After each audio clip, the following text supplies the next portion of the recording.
This program is a collaboration of personal opinions and individual free thought. It does not represent the views or narrative of the mainstream corporate media hacks. Viewer discretion is advised. And here we go.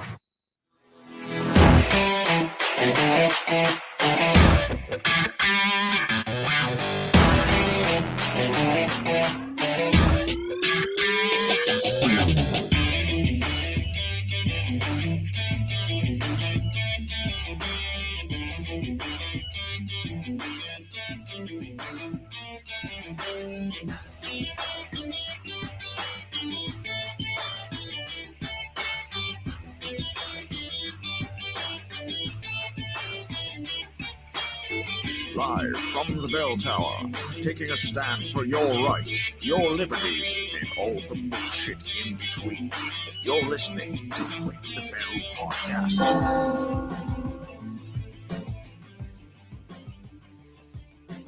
Good evening, ladies and gentlemen. Welcome to the Break the Bell Podcast, live on a Monday night. Yes, hello, beautiful bell breakers. It is good to be here when we're supposed to be. Well, we were supposed to be here last week on Monday night, but we didn't. There was shit going on. There was shit going on, and there was just like nothing to talk about. And I was just like, I don't know what to do here because there was just nothing to talk about. Like, we're in that time of the year where everybody's talking about the same thing. Well, I mean, it's kind of been the last year. Yeah, right. It's the same shit. It's like the same different old shit all the time. And I was just like, you know what? Let's just regroup and try again next week. Yeah, that works. But we're here. That's what matters. Tonight we are talking about the American dream. What's the American dream, Bill? Well, it depends on who you ask, I guess. What's your definition of the American dream? My definition of the American dream is the ability to do whatever I want and get to wherever I want in society. Oh, that's very... I don't know how to explain that. That's very vague. Well, okay, so like I'm able to achieve, the highest level I can socially, economically, financially. Do you think that's still attainable? I do. Based on a system, do you feel like the system works against us? Oh, absolutely it does. But I still think it's possible. Derek Ambrose is here, and he says the American dream is paying all my bills in a single month. Derek, if you can tell me how to work that out, I would greatly appreciate it because I still haven't figured that one out.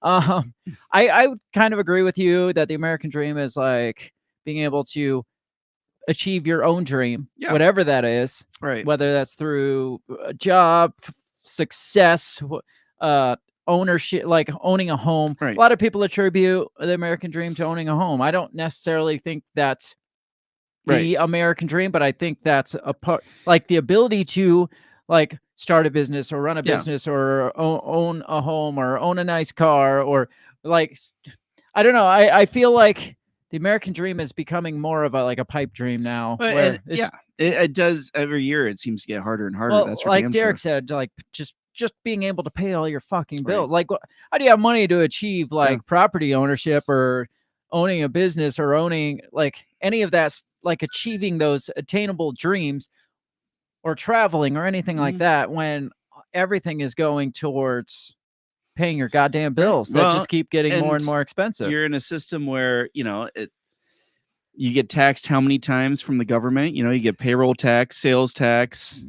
death tax, property tax. So, I mean, the government's nailing you 5 ways to Sunday on everything. Yeah.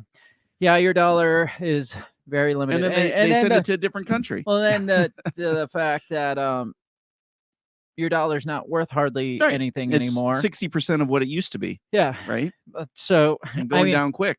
I mean, you hear all those boomers that are like, back in my day, we had one job and I bought my house with cash. Yeah, the house was like $7,000, Grandpa. Right. Now, well, and the dollar was worth $1, Exactly. Now the dollar's worth like nickels. And they keep screwing with it so that every year it's less and less. It's so it has nothing to do with us. It's all about our leadership fucking up.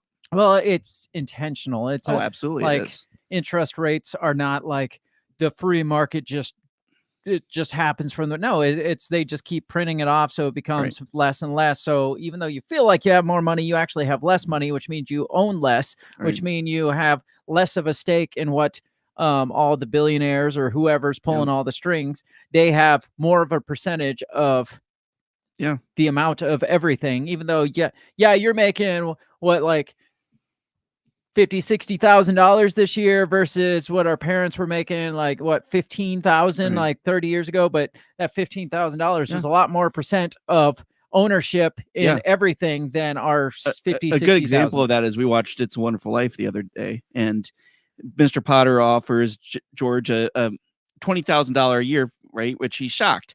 Well, you do the math, and $20,000 a year back in 1947 was $84,000. Jeez. Yeah, and nowadays $20,000 is probably like 12,000. Yeah, exactly. So, the American dream. I want to talk about that because, and one of the big things I want to talk about tonight is private property, because I feel like private property is like the one thing that makes America stand out from all the rest. That keeps us. And our guns, obviously, of course. But it's one thing that like separates us from like Europe or whatever. I mean, was like one of the big changes that the founding fathers wanted over like the feudalism society and like the kings and shit like that. Like you can own something and call it yours. Yeah. You're not just working this for some rich dude that owns everything. But we're headed back towards that modern day feudalism where everything is owned by the chosen few up at the top, and we are just working to lease that from them and turn a profit for those people. And they're making it, I mean, they're making it harder and harder to own property. And like there's this excuse out there. It's like, well, since the housing bubble burst back in 2008 or whenever it was, it's like, well, there's just a scarcity of property to buy up. There's just not enough property. It's like, no, there's plenty of property. It's just these fucking mega corporations are buying all of it. Yeah. Probably 50%, 25 to 50% higher than its value. So there's no way you or I is going to go up against those people and say, well, I'll give you $20,000 or $200,000 for this house. And they're like, well, we'll give you $300,000 for that house. And it's like, why wouldn't the owners sell it to those people? Well, yeah. And I recently bought a house, and I mean, all the prices on the market were up to 25, 35% above market. And you are just upside down. It's not like your house is worth that much more. Yeah. It's not like you're like, well, my house is worth 25% more than it would have been. No, it's still worth whatever the 100% was. You're just upside down now 25%. Right.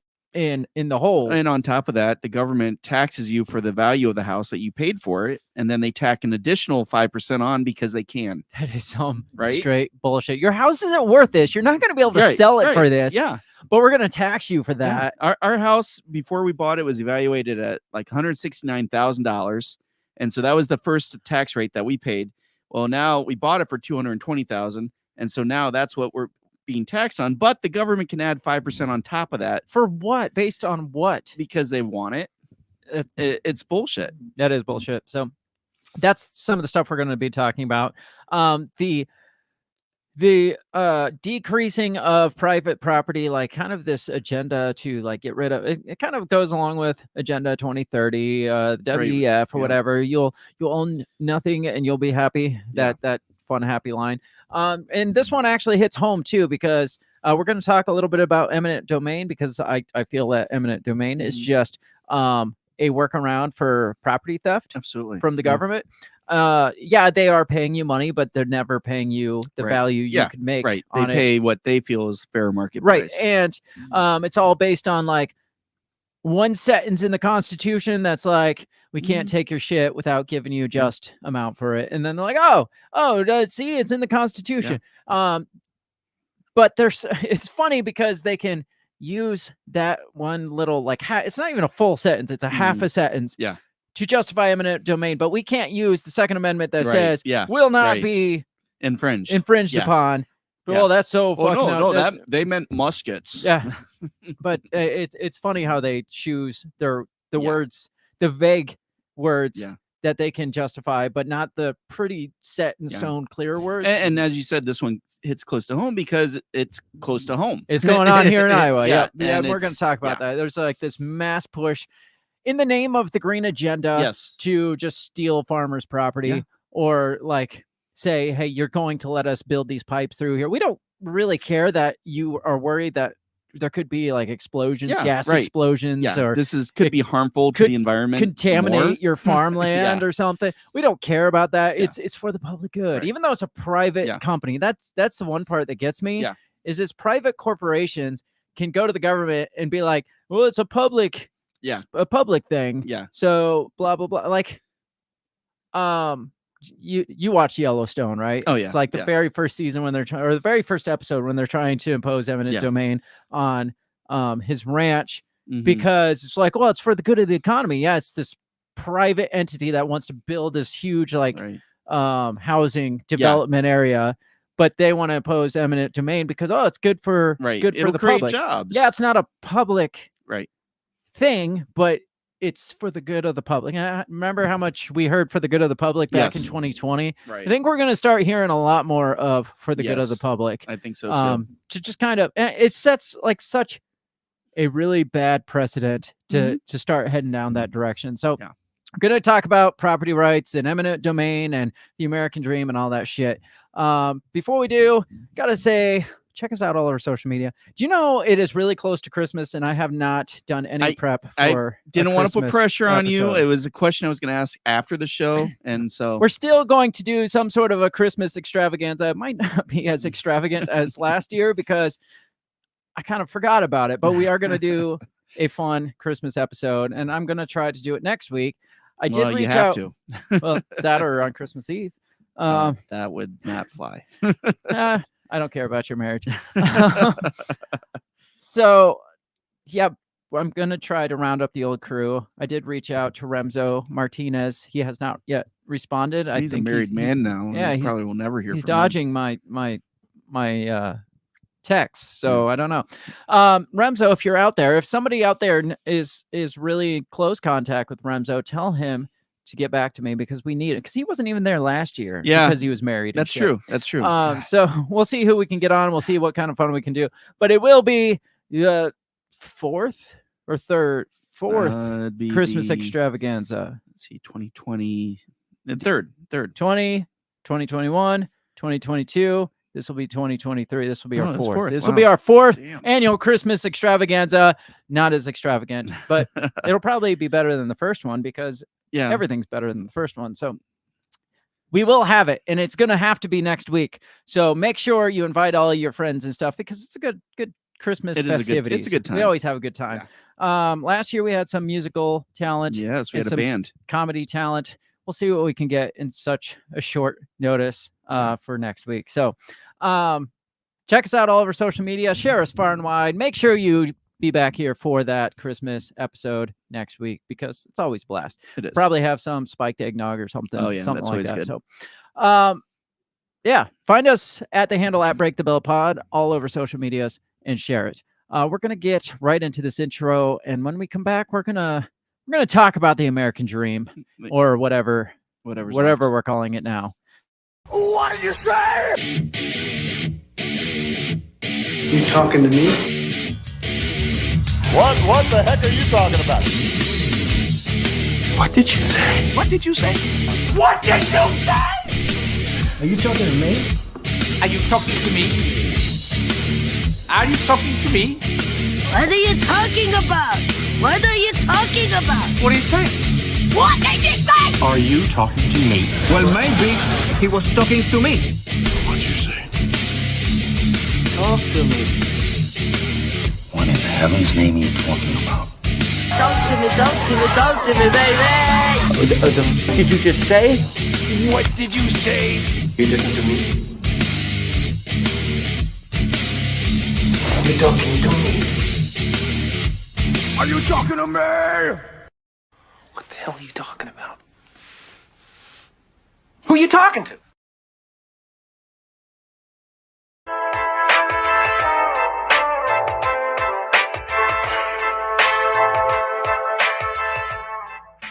we're back. So, my voice just cracked. Finally hitting puberty. About time. So we've talked almost since the beginning, because we started this, again, back in 2020. Yes. We've been talking about the Great Reset since about that time frame. Yeah. A lot of that shit started coming out, like the whole Klaus Schwab saying you'll have nothing and you'll be perfectly happy about it. That came out about that. And that was him talking about, hey, this would be a great time to hit that reset button. I mean, while we're all in the shitter anyway, why not just everything's build this locked down? Yeah, build this thing back. Like, we could take advantage of this. Right. So we've been talking about, on top of that, how the climate agenda, the green agenda, what do they call it? The Green New Deal, the Build Back Better. There's so many different names that every year they change the name, so people are right. like, So they're like, oh, something new. That's different. But we've talked about how all it is just kind of a cover for seizing personal rights. Whether it's freedom of speech, we talked about in the early days, like how they were wanting to like ban a lot of, I mean, that's what we started this thing on, was like kind of banning a lot of free speech based on like the COVID issues and stuff like that. Whether that's seizing your right to eat good, delicious meat products, whether that's like taking your rights to property rights, to own your own property and stuff. Because we talked extensively. We talked about like the 15-minute cities, smart cities. We talked about what was it? Was it Agenda 2020 or Agenda 20 or Agenda 2030? That was like, or both of them. That was like, take us all out of the rural areas and stuff us in cities, and these will just become like central, like parks, like national parks and shit like that. It's just like, oh, that's just taking property. That's all that is just taking our freaking property and our rights to fresh air, happiness, joy, real meat. Like that's all this has been, is just kind of a cover. And we're gonna probably take shit for going against the whole climate agenda, because they don't like that. They don't like. I saw a post, or it was Forbes or Reuters, I can't remember. That's just like, Facebook is not doing enough to red flag climate deniers. It's like, really, now we're gonna red flag people that's like, I don't think so. Kind of like with COVID, it's like, that seems a little weird. That the whole 6 foot thing, that seems like, what about this drug that seems to be working? Oh, red flag. Like, you can't say that. You can't say that. And now it's like, Facebook needs to do more to combat climate deniers. Which I had just seen a Nobel Prize winning physicist just came out and said that there's no evidence of man-made global warming. Yeah, but he's a crazy conspiracy theorist. Right? He's probably going to be dead soon. Right.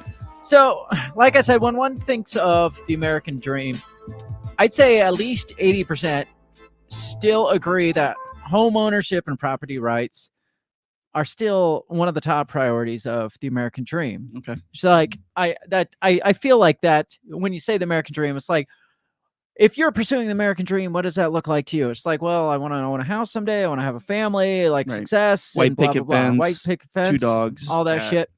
Now,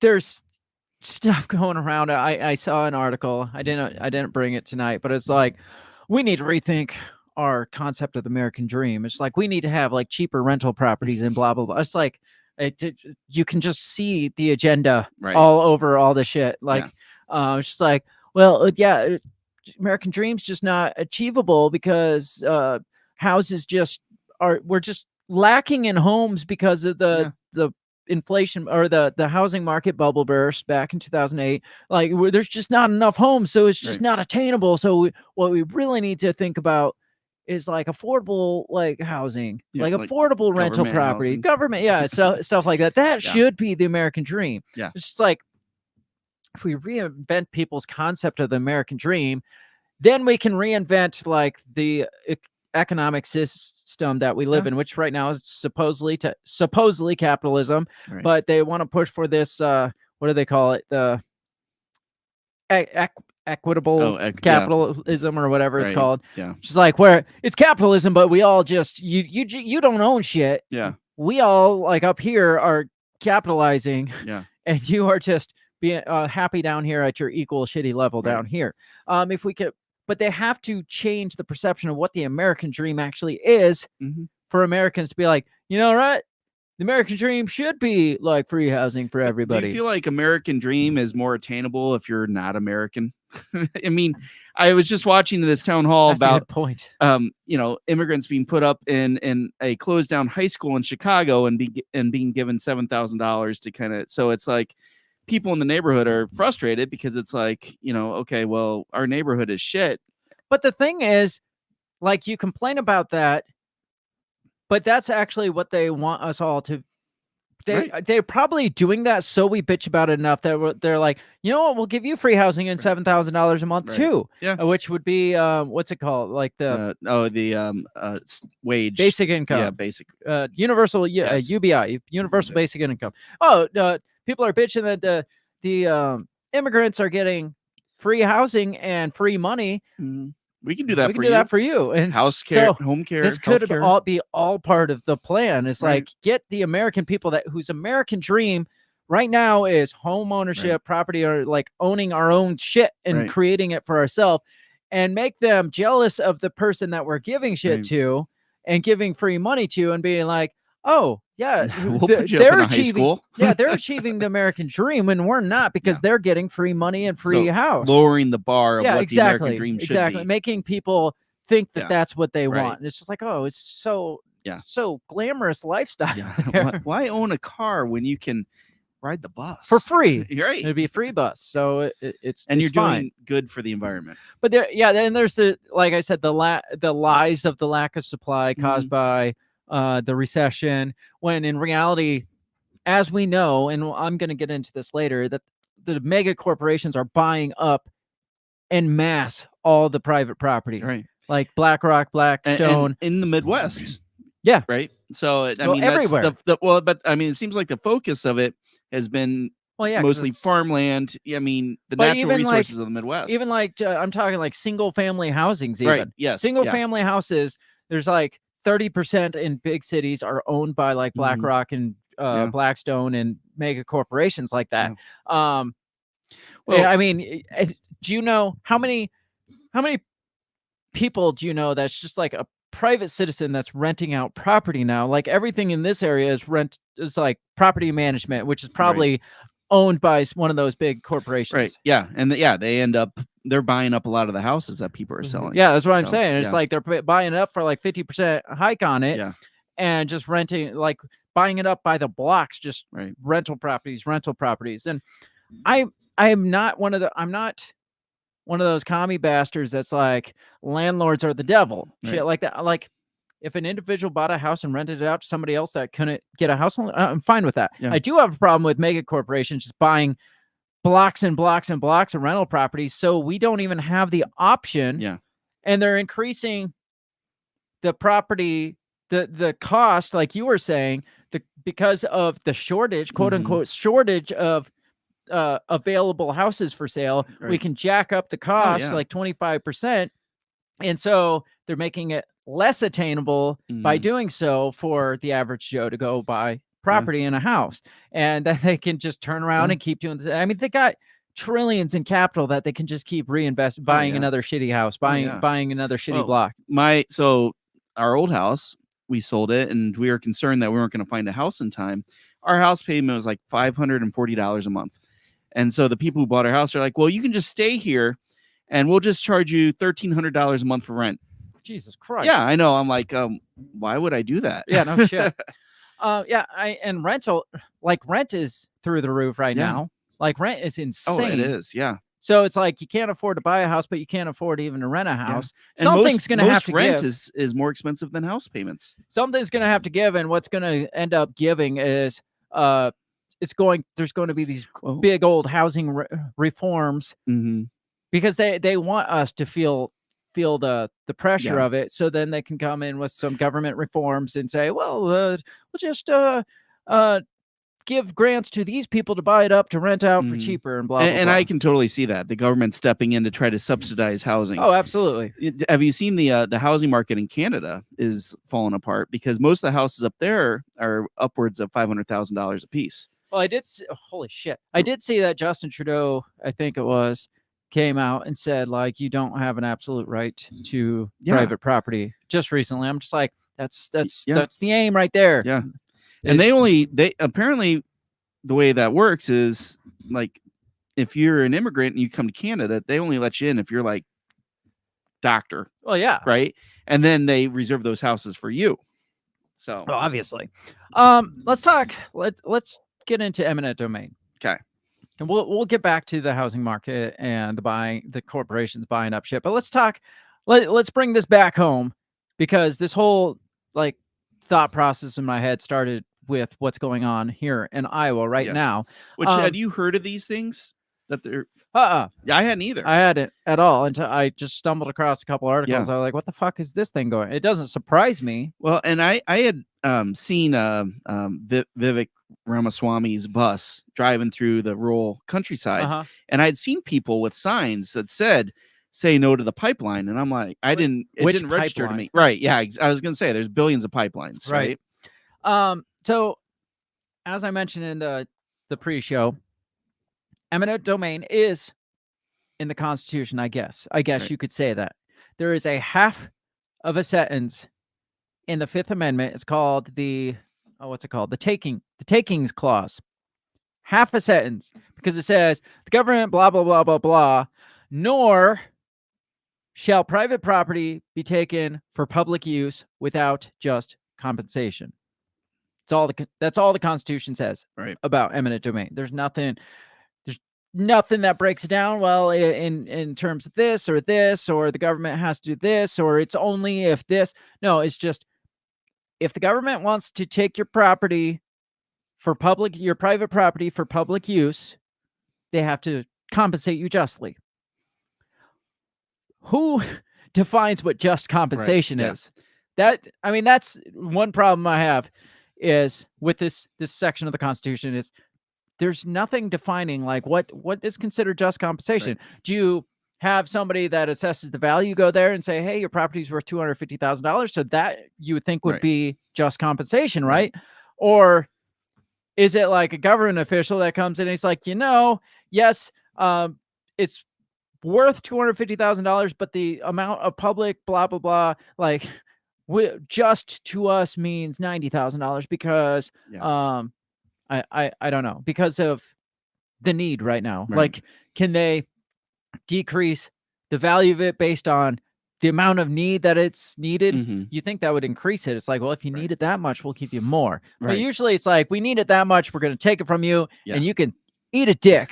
Basically, yes. It's pretty much how it goes. It's where was it? It was what's the big old the big farm plant here in town? Cargill? Yeah, Cargill. Remember there was like a house that was sitting like right in the middle when Cargill was built. It ended up they like built parking lot all the way around. This guy was holding out. I assume they eventually came to some sort. He probably had a booting his ass out. Probably, but it was just like a little house in the middle of this big old parking lot. Yeah, it was probably something where they're like, "Oh, well, this house is unsafe to live in, so we're gonna have to ask you to leave." Yeah, it's probably something like that. But yeah, it's always something that's shitty. It's like and the problem is this, like some like generational farms and stuff. It's like there's more than the property value on a generational farm. Like say your farm's worth $5 million, but this has been in your family for 6 generations, back to like the 1800s or something like that. To me, I think there's more value than just the property. It's just like, well, you're gonna have to give me more than what the land is worth. You're gonna have to give me what it's worth to me. Like to me, that's just compensation. It's just like a shitty house that happens to be in the way that we just happened to move in last year. It's not a lot of emotional value there, but when 3 generations, and then and some people don't put a price on it. It's like, I don't give a shit how much you want to put on it. I'm not selling it. And then the government's like, well, we're just going to give you 85 cents for it then. It's like you either tell us how much you want for it, and we'll probably tell you no, or we tell you what we're going to give you for it, Right. and you don't have a fucking choice. Yeah. Either way, you don't have a choice, Right. and you're going to take them out. We're going to give Yeah, you for right. it. So, what's going on in Iowa? It definitely hits home. This is from Reuters. Talks about U.S. carbon pipeline proposal that triggered backlash over potential land seizures. This is where it starts getting a little murky when it comes to like the climate cult, like just taking property for their agenda. I got to get the screen pulled up. Give me a second. This is from Reuters. Like I said, it says, I can't see tonight. I only have one contact in. Me too. Oh, so together, yes, our we have forces combined, we have one full set of eyes. Yes. A flurry of proposed carbon pipelines in the U.S. Midwest has triggered a battle over whether companies behind the project shall be allowed to seize land from unwilling property owners to secure a route. Hundreds of Iowa landowners, more than a dozen state counties, and a handful of lawmakers are seeking to limit the use of eminent domain law by the projects, arguing property rights and other concerns outweigh the potential benefit of the pipeline to local industry and the climate, according to Reuters' analysis of regulatory documents and interviews with people involved. That was a cute puppy. The issue has come to the forefront as companies behind the project seek to negotiate voluntary easements with landowners. In other words, tell us how much you want for it, Right, and we'll right, negotiate this. yeah. That would give them the legal right to dig, install, and maintain the lines, which would transport carbon captured at biofuel processing plants for injection underground. If the landowners refuse easements, the companies would need to turn to eminent domain to gain access to the land.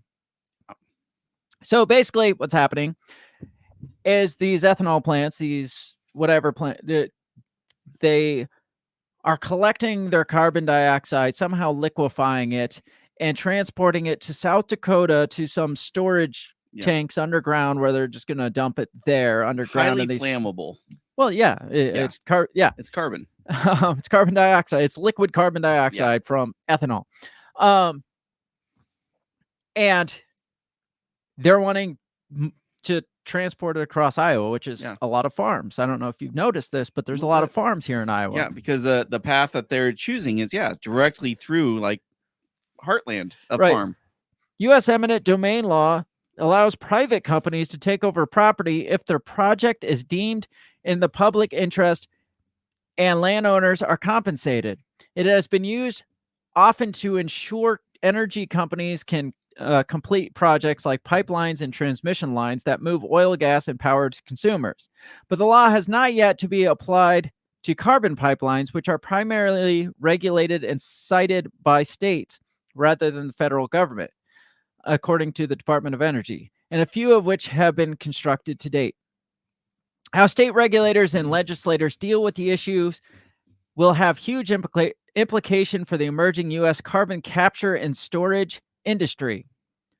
So they haven't come up with any sort of like plan. Like this is the standard for eminent domain laws when it comes. Now, when it came to like electrical grid or like the gas grid or things like that, the energy grid to consumers, we've worked through that where we got a pretty good feel of, hey, if we need to, this is public service, right?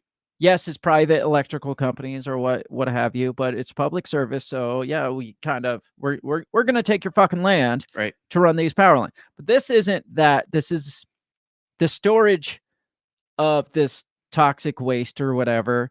And so from a layman's perspective, it's not really public service. Yes, they are saying that it is to save the world. Right. But how much is it really saving? Is there any more public service than saving the world? Right, exactly. Now get this. So carbon capture and storage industry, CCS is what it's called. The Biden administration has identified CCS as critical infrastructure to meet the country's climate targets, and oil companies, biofuel producers, and other emission-heavy businesses are eyeing investments in CCS as a way to secure a role in a climate-friendly future.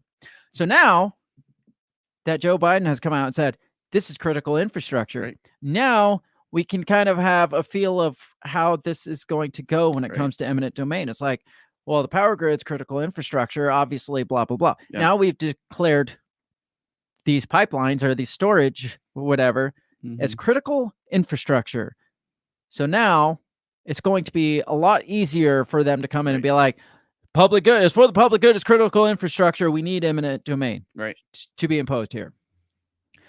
Says there are currently about 5,000 miles of carbon dioxide pipelines in the U.S., mainly in Texas and Wyoming, where the gas is pumped under oil and gas fields to increase pressure and boost production. So these are already in places that have existing pipelines. Interesting. Says, but developers would need to build another 65,000 miles for the country to permanently store enough carbon to reach net zero emission by 2050.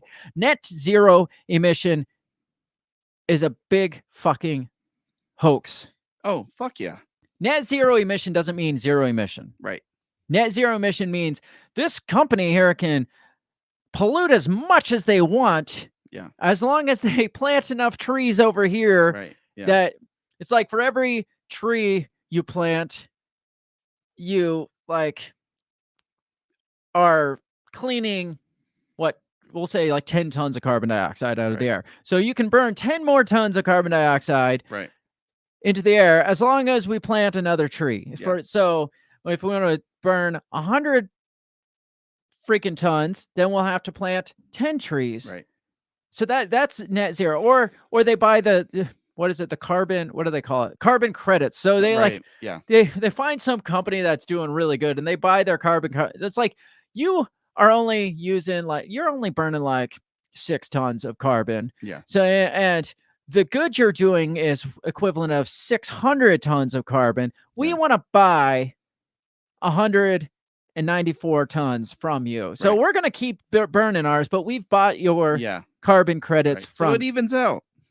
That's not how it fucking works. You're still putting all that shit into the air. Yes, somebody on the other side of the country is doing something good, but you're still just allowing yourself to put that shit in the air. So when they're like, oh, for the good, in order to reach net zero emission by 2050, so we can keep burning as much as we can, we have to store so much too. Right.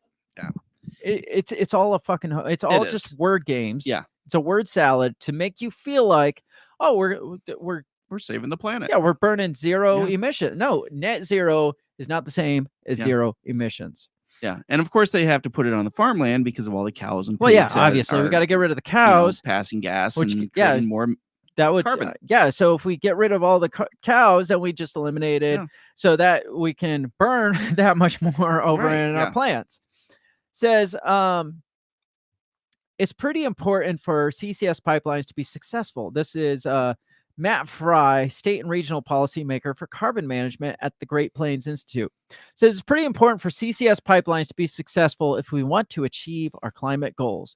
We have to start somewhere.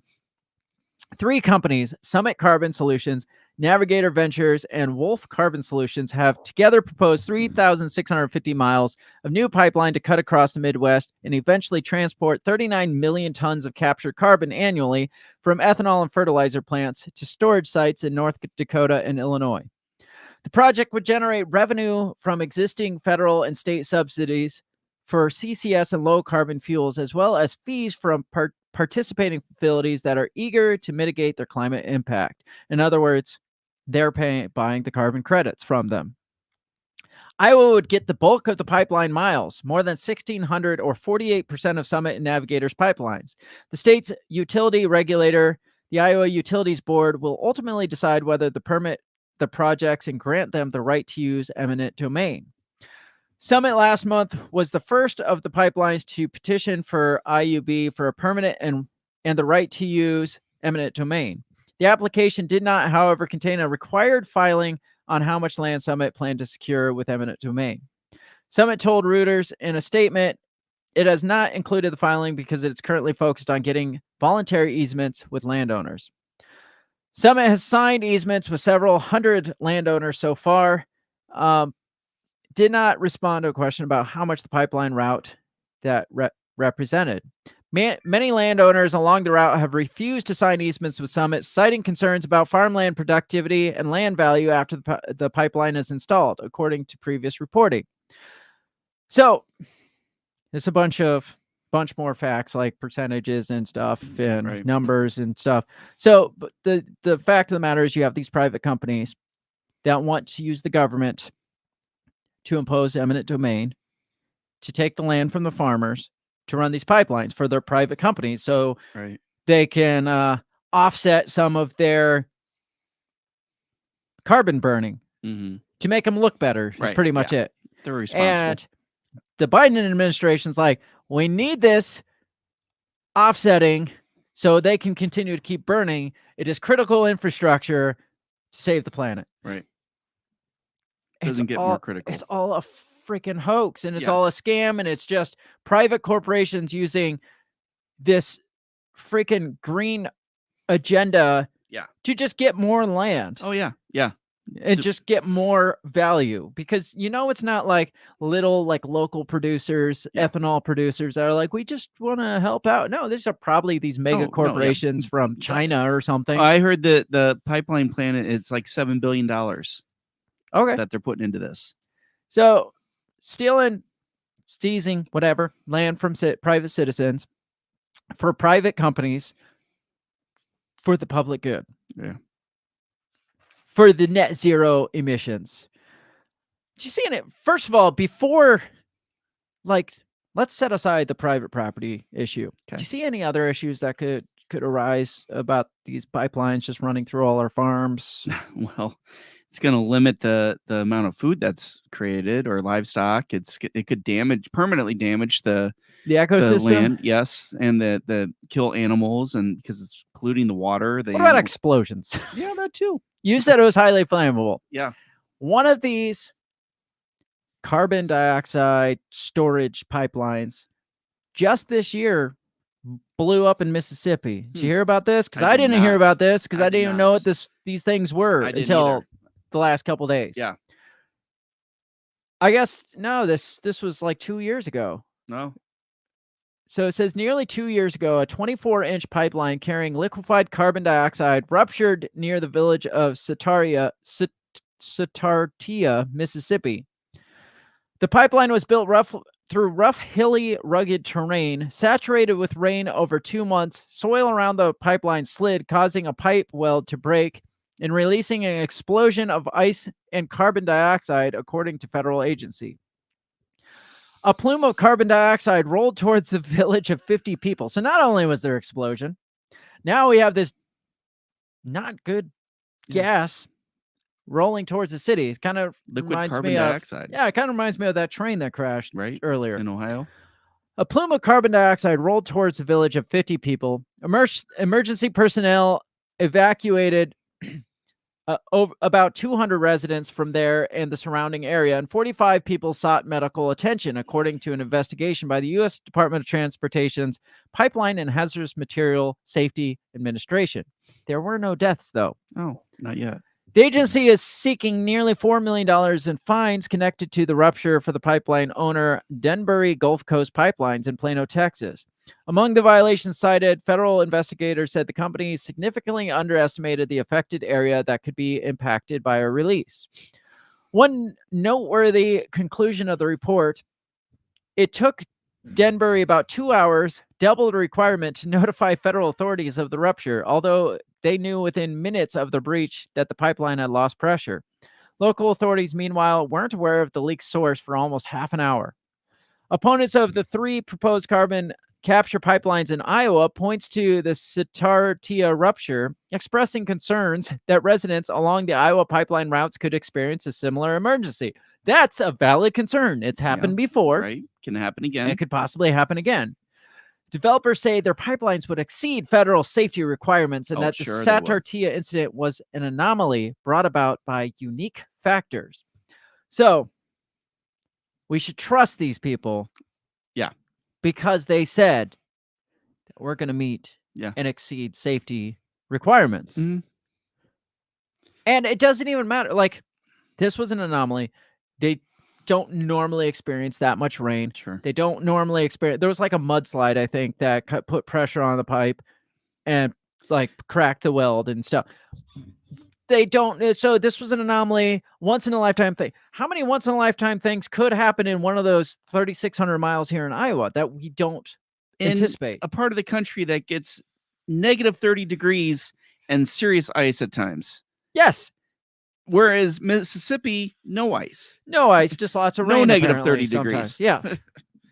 It You just sounds, can't tell me that there's no potential because of your exceeding federal safety requirements. There's and all right, we're talking mega corporations that have parent mega corporations that have the pocketbooks of the federal regulators that make these safety regulations in the first place. It's like, oh, if you look over there, we'll give you $300 million so we can just run the shit. What I find interesting is how many pipelines, not just carbon, right, which there's maybe more that we haven't heard of, and oil or whatever, have they had rupture, right? But they still do it, right? How many train accidents have there been in the last year? And they haven't devastated, right? Oh, but these new trains exceed safety regulations until one of them crashes. How many nuclear meltdowns have there been in the country? Or in the world? In the world, right? But yet people are scared to death of nuclear, but they're going to run pipelines all over the fucking country. Yeah, that's fine. Right? That's fine. Because we're exceeding safety regulations. Oh, sure. It's fine. So, again, we got to think, based on that, I mean, this was running through like hills and rocks and shit. Right. This is running through farmland. Right. Like our food supply. Right. Yes. Yeah. Our wheat, grain. Our livelihood, like our life. Yeah. If one of these just has like a little leak that doesn't get picked up on a sensor or whatever, that doesn't decrease the pressure, how much farmland does that kill off? For how long? For how long? Right. Have we done any? I'm sure they've done all the environmental impact studies. You know how that shit go, all the red tape that if you pay enough money, they they look the other way. Yeah, they'll look the other way. Yeah, it's just like how many freaking animals are you going to kill in that process? Yeah, because they're all concerned that farms kill off so many fucking animals and the ecosystems and blah blah blah. Well, instead, let's just dig it up and put a pipe in there. Yeah, that'll be fine. And again, like this leak. Let's say we have a big leak. How many square miles of freaking farmland is just dead? Yeah. Have you ever poured gasoline in grass? Right. Yeah. Watched it kill the grass? How many years before that grass grows back? Yeah. It takes a little while. Yeah. Possibility of leaking into the water system because oil. Well, this is carbon dioxide. I guess it's not oil. Right. I don't know which direction it's going to go, but there's still the potential it could get in our water system, get in our our food system. Yeah. And then we got a Flint, Michigan situation, right? Or a Sahara Desert situation. Right. Yeah. Maybe the Sahara Desert had a pipeline running through it back when civilization was at its peak. Yeah. And it ruptured and just killed off the. Hey, we should collect carbon. That would be great. Yeah, that'd be a great idea. Let's just pipe it across. Yeah. And a pipe bursted. And they're like, oh shit, we're going back to the Stone Age. This sucks. And now we're a desert too. Yeah. Right. So, yeah. I don't know. It just seems like such a bad idea. Like the contamination of farms just doesn't make it worth it to me. Well, and it's like, to me, that's the most precious natural resource we have left is our farmland, right? Food, right? And you're gonna sell it off and build pipes and put up fucking solar and wind farms and all this other shit, and you're gonna decimate the farmland, which is there's already a food shortage across the world, right? Now, the conspiracy theorist in me gets to start doing little things in my brain, talking about the contamination of the food supply. We have already talked about all these mega corporations or these mega billionaires like Bill Gates buying up all this farmland. Yeah. Maybe their goal is to contaminate all the private farmland. Right. It's like, well, we kill all that off, then our market shares over here go way up and we own that much more. Yeah. And our have that much more reason to produce our artificial food, our bug meat, and our lab grown corn, our lab grown, all that shit. Yeah. Like maybe, I mean, nobody's going to push that narrative except for us, of course. Nobody's going to be like, oh, you see that pipeline burst? That was intentional to kill off the private farmland. Yeah. Like, hey, we're going to we're not going to take all your farmland. We're just going to eminently domain this chunk that we run a pipe through. Yeah. And then we're going to spring a leak and it's going to kill off all the rest of your farmland. Right. Yeah. I mean, it's worth a thought. Yeah. Why not? But don't worry, we'll buy that land from you. We'll buy too. it from you. Yeah. And we'll buy, I don't know. Your farm's going to be worthless. So then we'll buy it nickels on, right. pennies on the dollar because now. it's not worth as what it used to be. Well, that was one of the concerns that I was saying in that article was like, what's this going to do to the property value? It's going to decrease the property value drastically because what's it going to do to the farmland? Yeah. What's it going to do to the soil? Like, what's the impact that it's going to cause? Worse, I think, than, well, maybe not worse than the physical threat, but as bad as the physical threat is the threat to like private property, I feel, in the name of climate change. Yeah. Like we venture down that road. It's just like, well, because of climate change, I feel that you should give me this land or give the government, or no, the government says you should give that corporation your land because they know how to use it better, utilize it better in the name of climate, in the name of preserving this great green earth we live on. Right. It's scary thought. Like once you had done the fact that Joe Biden already has declared this carbon storage or whatever as critical infrastructure tells me this is exactly where this is going. Mm-hmm. They're going to use this and other forms of climate policies to just start snatching up lands, grabbing land. Right. Here's another example. Have you heard of a small bank called JP Morgan? I think I've heard a little bit. Heard a little bit about them? Yeah. This was back in April of this year. JP Morgan's CEO has suggested that the government seize private property to quicken climate initiatives. Another example of exactly what I'm talking about. Yeah. It's like, and the funny thing is, it's always these fucking rich dudes that are suggesting this. It's just like, who's never even been to Iowa. Right. Right. It's like, it would be a great idea. We should just start seizing up. How much property do you think the CEO of JP Morgan has? Oh, yeah. Yeah. It's just like, why don't you give up some of your property to put wind farms on? Yeah. This from Fox News, like I said, back in April, says, in his annual letter to shareholders, JP Morgan Chase CEO Jamie Dimon suggested that the U.S. government and climate conscious corporations may have to seize citizens' private property to enact climate initiatives while there's still time to stave off climate disasters. Now they start out saying, like, sounding like the savior of the world, like Bill Gates, savior of the universe. Diamond declared Tuesday that government, businesses, and non-governmental organizations may need to invoke eminent domain in order to get the adequate investments fast enough for grid, solar, wind, and pipeline initiatives. There's a key word in there that tells me this is not about saving the world. Yeah. Investments. Whenever a banker says investments, the adequate investments into grid, solar, and wind energy, it's all about a profit for them. Absolutely. You think that guy's not invested in solar, green energy? They know what's coming down because they're the ones that are pushing this shit on the government. It's like, you should implement these policies so these people have to use these things and do these things. Yeah. And we're heavily invested in these things. So we're going to make a fuck ton of money doing it. Yes. It's always hilarious when you read about these billionaires that are like, this would be a great investment. Yeah. In saving the world. It's like, no, you gave it away when you used the word investment. Yeah. There will seize citizens' private property to enact climate initiatives where there's still time.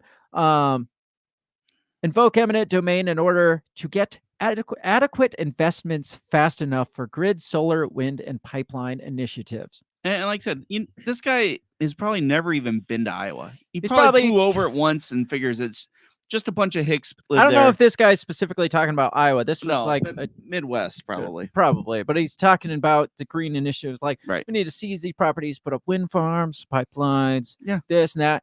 And it's going to be a great investment. Right.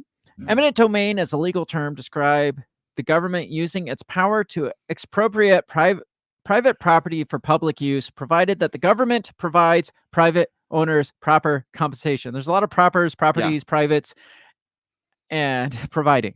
And you know what? If they can't, then there'll probably just be some wildfires in that area. Oh, right? yeah. Obviously, like Hawaii. In his letter, which touted the successes of the financial service company in 2022, as well as providing shareholders a vision for its future, Diamond made the case that it might be time to justify eminent domain in America to ease the climate crisis. According to the CEO, such drastic measures may be employed because time is short. How much do you think he's investing in oil production? I mean, well, he probably has a lot invested in all of it. I know. Yeah. Yeah, he is probably...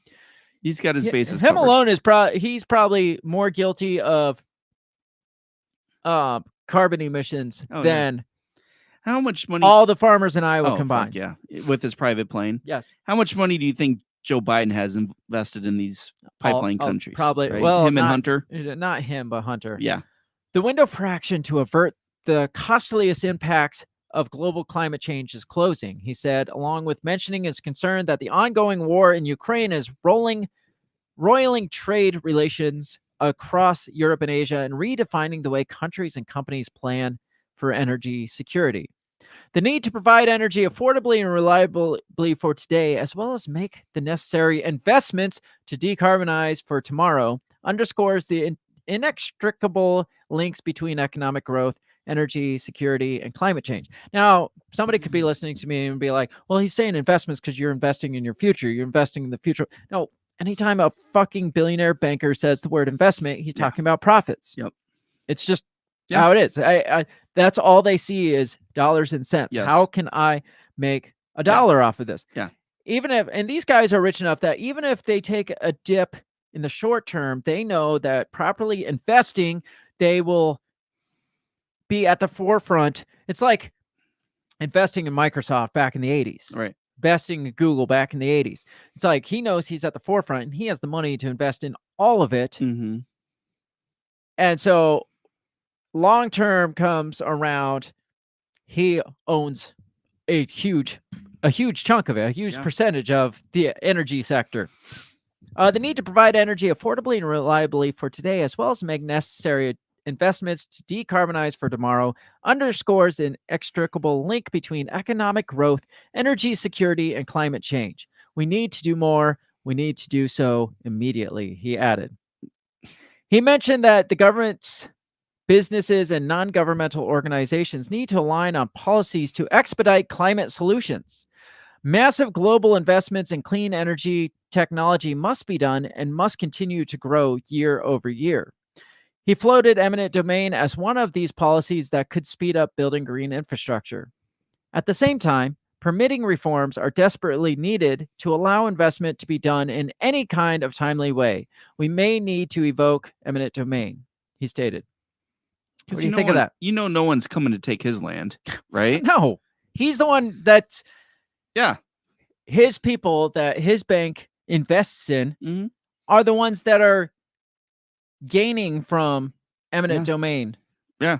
That are gaining from, because again, it's not the government that's getting the property. It's this private corporation that's probably funneling a bunch of money through JP Morgan Chase and probably borrowing a lot of money from JP Morgan Chase to fund their development. And JP Morgan Chase is getting a fuck ton of interest back for it. So they are concerned about making dollars now. Right. It's not about saving the world now. It's about making dollars now. Because again, these, like 6 people at the top of the pyramid, these 6 corporations at the top, they could single-handedly end probably 80% of the pollution in the world just by stop doing what you're doing and making money off of. Right. Like, you guys are the ones making the majority of the pollution, and you guys are the ones that are saying, oh, we should take the farmers' land to offset some of the pollution that we're making. Yeah. But what they do is too important. Well, obviously. So talk a little bit more about eminent domain, because eminent domain is a fancy name for property theft. Yes. It's just government stealing your property. That's all it is. Yeah. This is from libertas.org. It says eminent domain is a fancy name for property theft. Are property rights more than just a theory? Consider this question. Do you have the right to peacefully use your property as you see fit?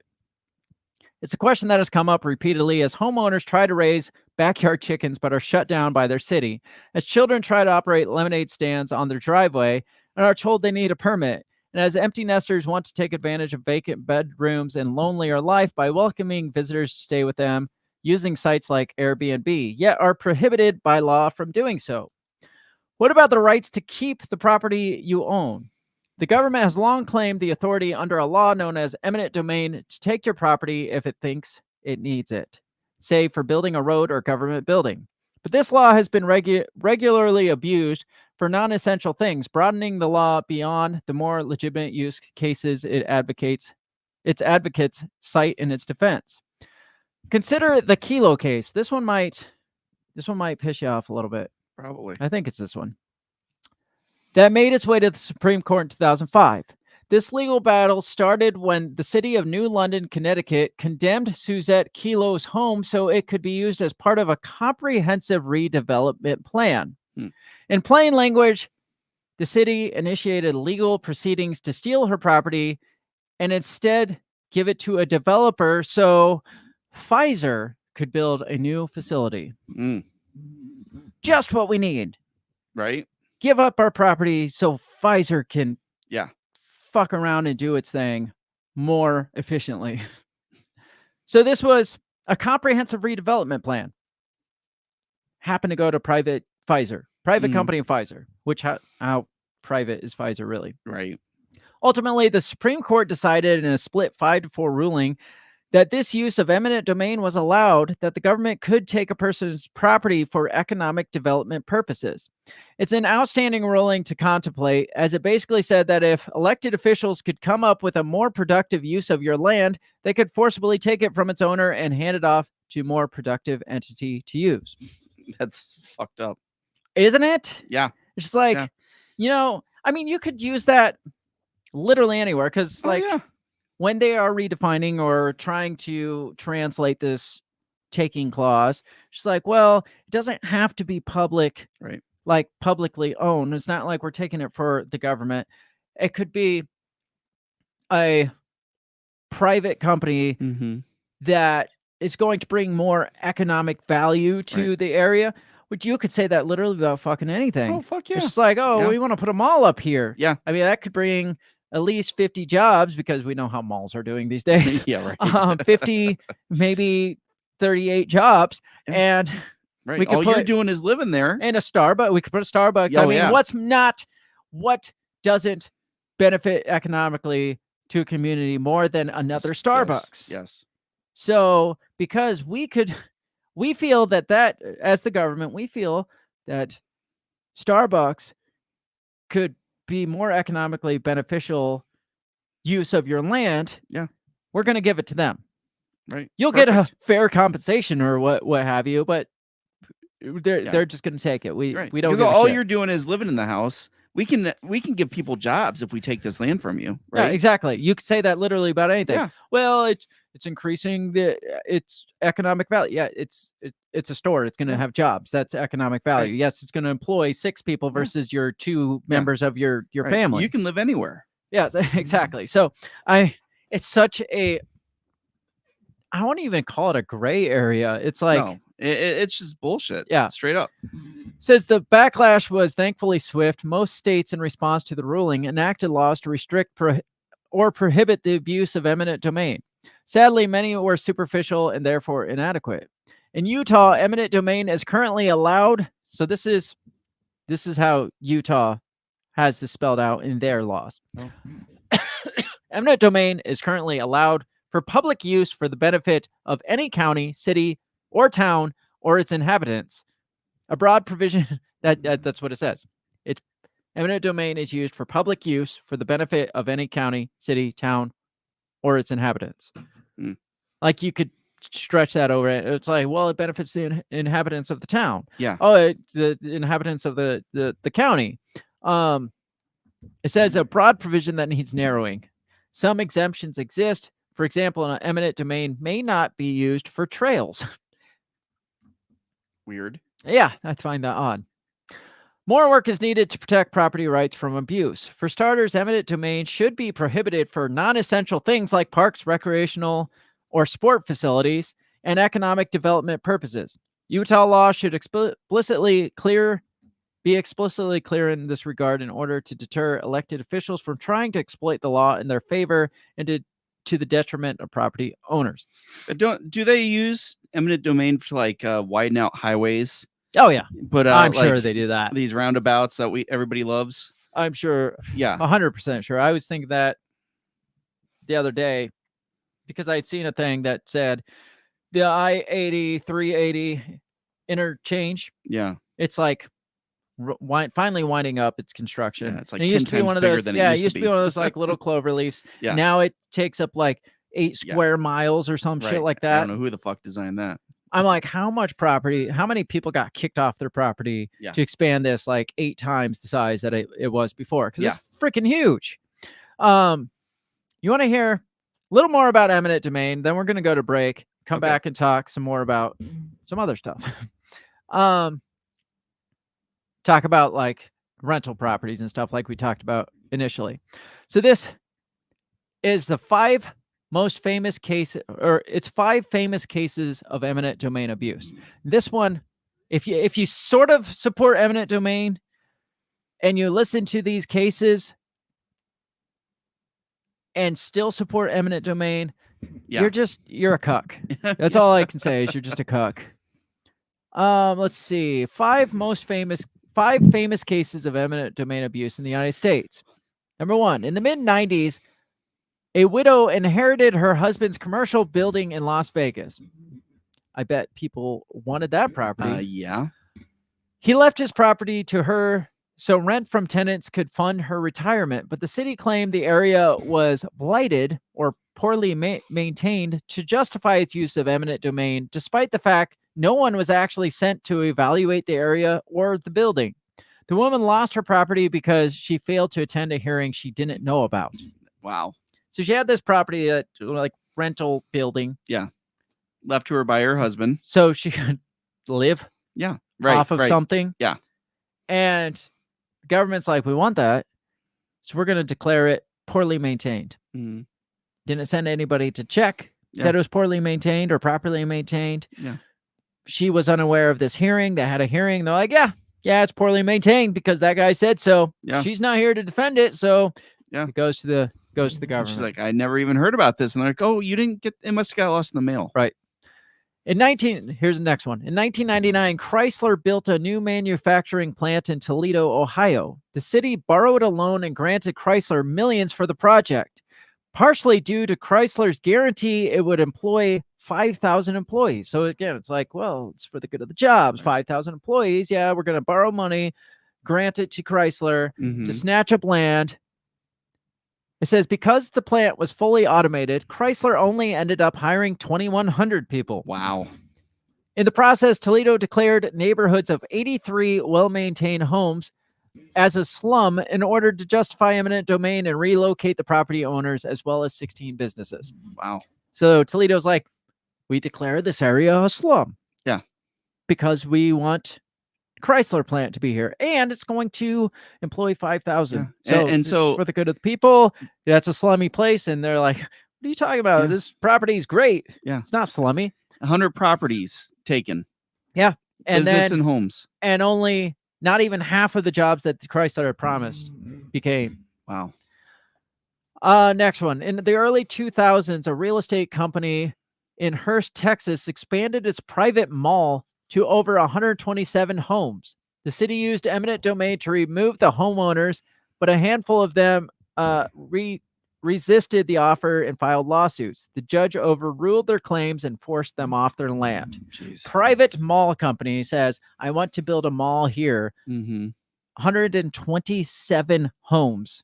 These people were kicked off their property because the good of the economy or the good of the public use or public service or whatever. It's a fucking mall. And we know that mall's probably halfway closed now. I was going to say it's probably gone now. Right. In 2005, the U.S. Supreme Court ruled that the city of New London, Connecticut could, isn't that the same town where, Yes, it is. what were we just reading? The lady, Maybe this is that one. no, there was a lady that pissed me off. Oh, that Pfizer built a Yeah. thing. This might be Maybe it's the that same one. Supreme Court ruled the city of New London, Connecticut could seize private property for larger private development projects that would theoretically create jobs and increase tax revenue. Suzette Kilo, yes, that one, Yep. and other property owners sued New London for taking their land, but the court decision emphasized that the Constitution made no mention of literal public use. Again, they're using that gray area. We're not talking. Does it say it has to be literally publicly used? It just says for public use, and the public are using it like it's benefiting the public. We're so deeming we're this good. public use. According to the court, the Constitution allows for a much broader interpretation of public purpose, i.e., the promise of economic growth in a community. Again, you can use that literally for any project that you want.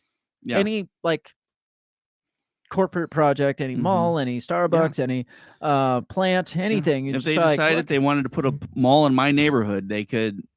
Why would you build a mall now? I don't know. In 2019, the Iowa Supreme Court allowed the Iowa Utilities Board to condemn privately owned farmland and displaced families in order to construct the Dakota Access Pipeline. So this is another example. This is the Dakota Access Pipeline. Isn't that the fracking pipeline? Yes. The court did, however, reject the 2005 Supreme Court decision because the trickle-down effect of economic development wasn't enough to justify New London's use of eminent domain. The court argued the pipeline, in contrast, served the public in a clearer and more impactful way than the private office building to the New London case. So another example of Iowa just getting shat upon because we want pipes running through your farmland. Yeah. So it's fine. We can just take it from you and call it eminent domain. It's public use for private benefits or whatever we're calling it. So what do you think of this eminent domain thing? I think it's shitty. I think it's very shitty. And it's just a way for a government to continue to screw people over. Do you think, is there any reason that eminent domain should be allowed or should be justified? No, I don't think so. Private property should be private property. Right. It's like no government shouldn't be able to touch it. You should just keep offering more until if it's that critical, you should just keep offering more until the person sells. Everybody has a price. Absolutely. If that's 10 times what the value is, that's what it's value to them. Yeah. So do you want an update on the Iowa thing? Sure. Okay. So legislation that would restrict carbon dioxide pipeline companies' ability to use eminent domain was overwhelmingly approved by the Iowa House on Wednesday. Of course it was, because somebody in the government is getting money from it. Well, no, this is to restrict their pipeline. Okay. Use of eminent domain. It says, I believe that the issue before us today and the vote that we will take on this issue is indeed historic, said Stephen Holt. The bill would require pipeline companies to obtain voluntary easements for 90% of the routes before they could use eminent domain for the rest. So they'd have to buy up 90% before they could use eminent domain. It's like if you can't secure 90% of this, you're not going to go in. Exactly.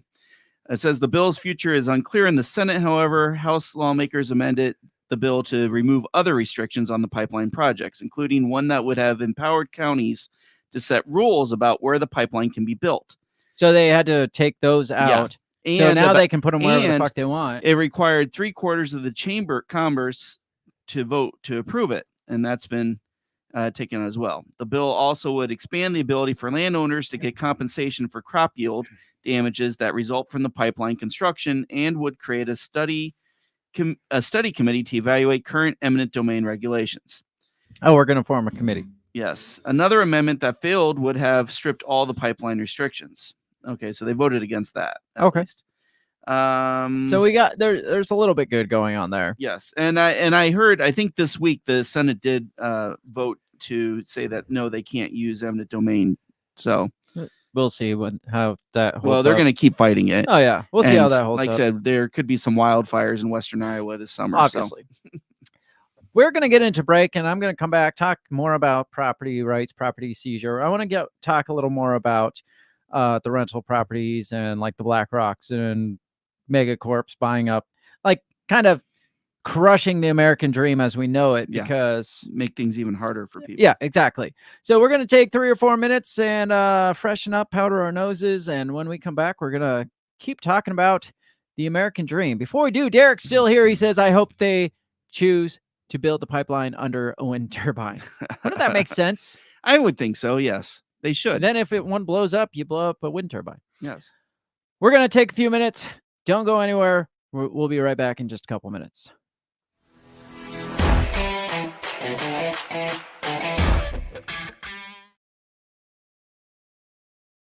Take a moment and remember the feeling. When they called you not essential. When they dictated what you could do, where you could go, how you could breathe. It's disgusting, isn't it? And they're trying to do it again. We've seen what happens when the people lose control. When politicians and unelected bureaucrats make the big decisions on our behalf, whether we like them or not. When the choices are taken away from us one by one. We've seen what happens when they strip away medical freedom. When they trample on informed consent. When they dismiss our cries of justice. They laughed at us. They called us names. Rest in peace, Wheezy. Them, their freedom. I want my freedom to live. And they shamed us for not going along with their every demand. Enough already. It's time to hold these tyrants accountable. In the midst of them trying to do it again, this wasn't a public health measure. This was an act of war against a peaceful people. But a reckoning is coming, and we're leading the charge. This campaign is for all of us. I'm asking you to join this movement that's for every single person who felt the crushing weight of mandates, the sting of being called unessential, the pain of having your liberties stripped away. I'm Joshua Smith, and I'm running because you are essential, and because our freedoms are non-negotiable. Not last time, not this time, not ever again. I recommend take the vaccines. I did it. It's good. We faced the challenges. We felt the pain, but we're not defeated. Together, we have the power to create a brighter future, one where liberty thrives and tyranny dies. I endorse prosecuting the COVID tyrants and using Guantanamo Bay to lock them away for their crimes against humanity. In the face of all of this happening again, where they think we're stupid enough to fall for it, in 2024, a vote for me is a vote for vengeance. Go to joshuasmith2024.com to find out how you can help.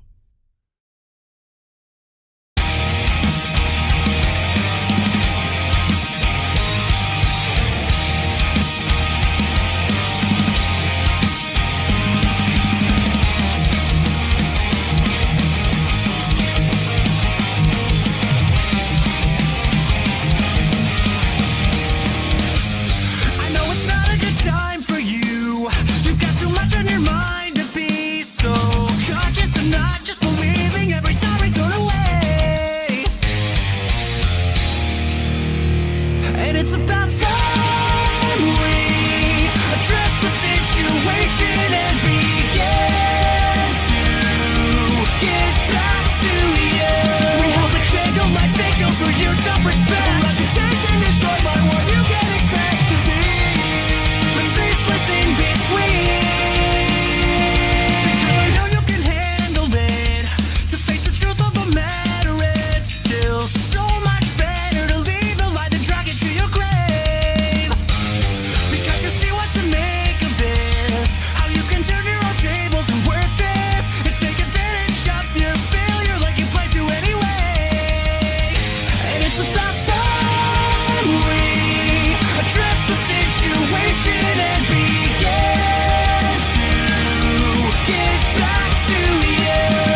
We're back. We're back. Christmas extravaganza next week. Don't miss it. Don't miss it. It'll scare the dickens out of you. Hopefully. I think I got my brother lined up. He says as long as he can talk about Jews and trannies. Of course. What We kind always- of Christmas show would not talk about Jews and Exactly. trannies? He said Christmas Jews and elf trannies. I like it. You should have a song. I feel like I should save this for next week, but it just reminded me. Oh, okay. You know the show, the cartoon, or Jesus, the movie Santa Claus with yeah. Tim Allen. Yes. You know the head elf. Yeah, Bernard. Bernard, yeah. Yeah. How he's always a grouch. He's Yes. like, doesn't seem like a very jolly elf. No. At first, it's like, well, he's running all these, like, he's got this pretty big responsibility. You know why I realized, and my kids both are aware of this too, why he's such a grumpy elf? Why is that? Because he's a Jewish elf I knew you were that gonna is say forced to work for Christmas that he doesn't Yes, even celebrate. that's He's true. like, you That's a know good what? point. This freaking sucks. I'm Jewish. I don't even celebrate this holiday, but I'm an elf for Santa Claus. Yes. But on notice he Christmas. doesn't show up in any of the others. He shows. I think he was on the TV show. On the TV show, yeah. he shows up, but that's because the money was right. I don't know. Probably. Yeah. Anyway, be Yeah. here next week. Extravagant Christmas. We're talking about the American dream. Yes. And update on those pipelines through Iowa. There was two, one by Navigator and one by the Summit company, right? what they're talking Yeah, so the Navigator has canceled theirs. They're no longer pushing forward with it. Sad. And Summit, theirs is currently delayed because they're looking for a new pathway. Oh, sad. Yes. Sadness. Now, let's move on past eminent domain abuse. We've talked about that quite a bit. Yes. But do you remember a famous user of eminent domain who brags about it? No. Donald Trump. Oh yeah. He talks about it all the time. Yeah, how all he you uses people it. that it's like Donald Trump is this great American hero. No, he he made his- manipulates it more than anybody. Oh yeah, he's And bragged about it. strong supporter of eminent domain. It's always, like I said before, it's always the rich and powerful that are pushing, first of all, these green agendas Mhm. when they are like the biggest perpetrators of like carbon Right. emissions. They're Yeah. flying their fancy jets around, Yeah. investing in these companies that are burning off all this Yeah. fuel and stuff. But they're also the ones that are always pushing for eminent domain, like Donald Trump, like the JP Morgan Yeah. Chase guy. Do you remember a guy named Larry Fink? Sounds familiar. He's the BlackRock CEO. Oh, yeah. One of our favorites. Larry Fink has been a woke, like ESG, Yes. green agenda driven individual for some Yes. time now. He's like the face of like the ESG movement. Yes.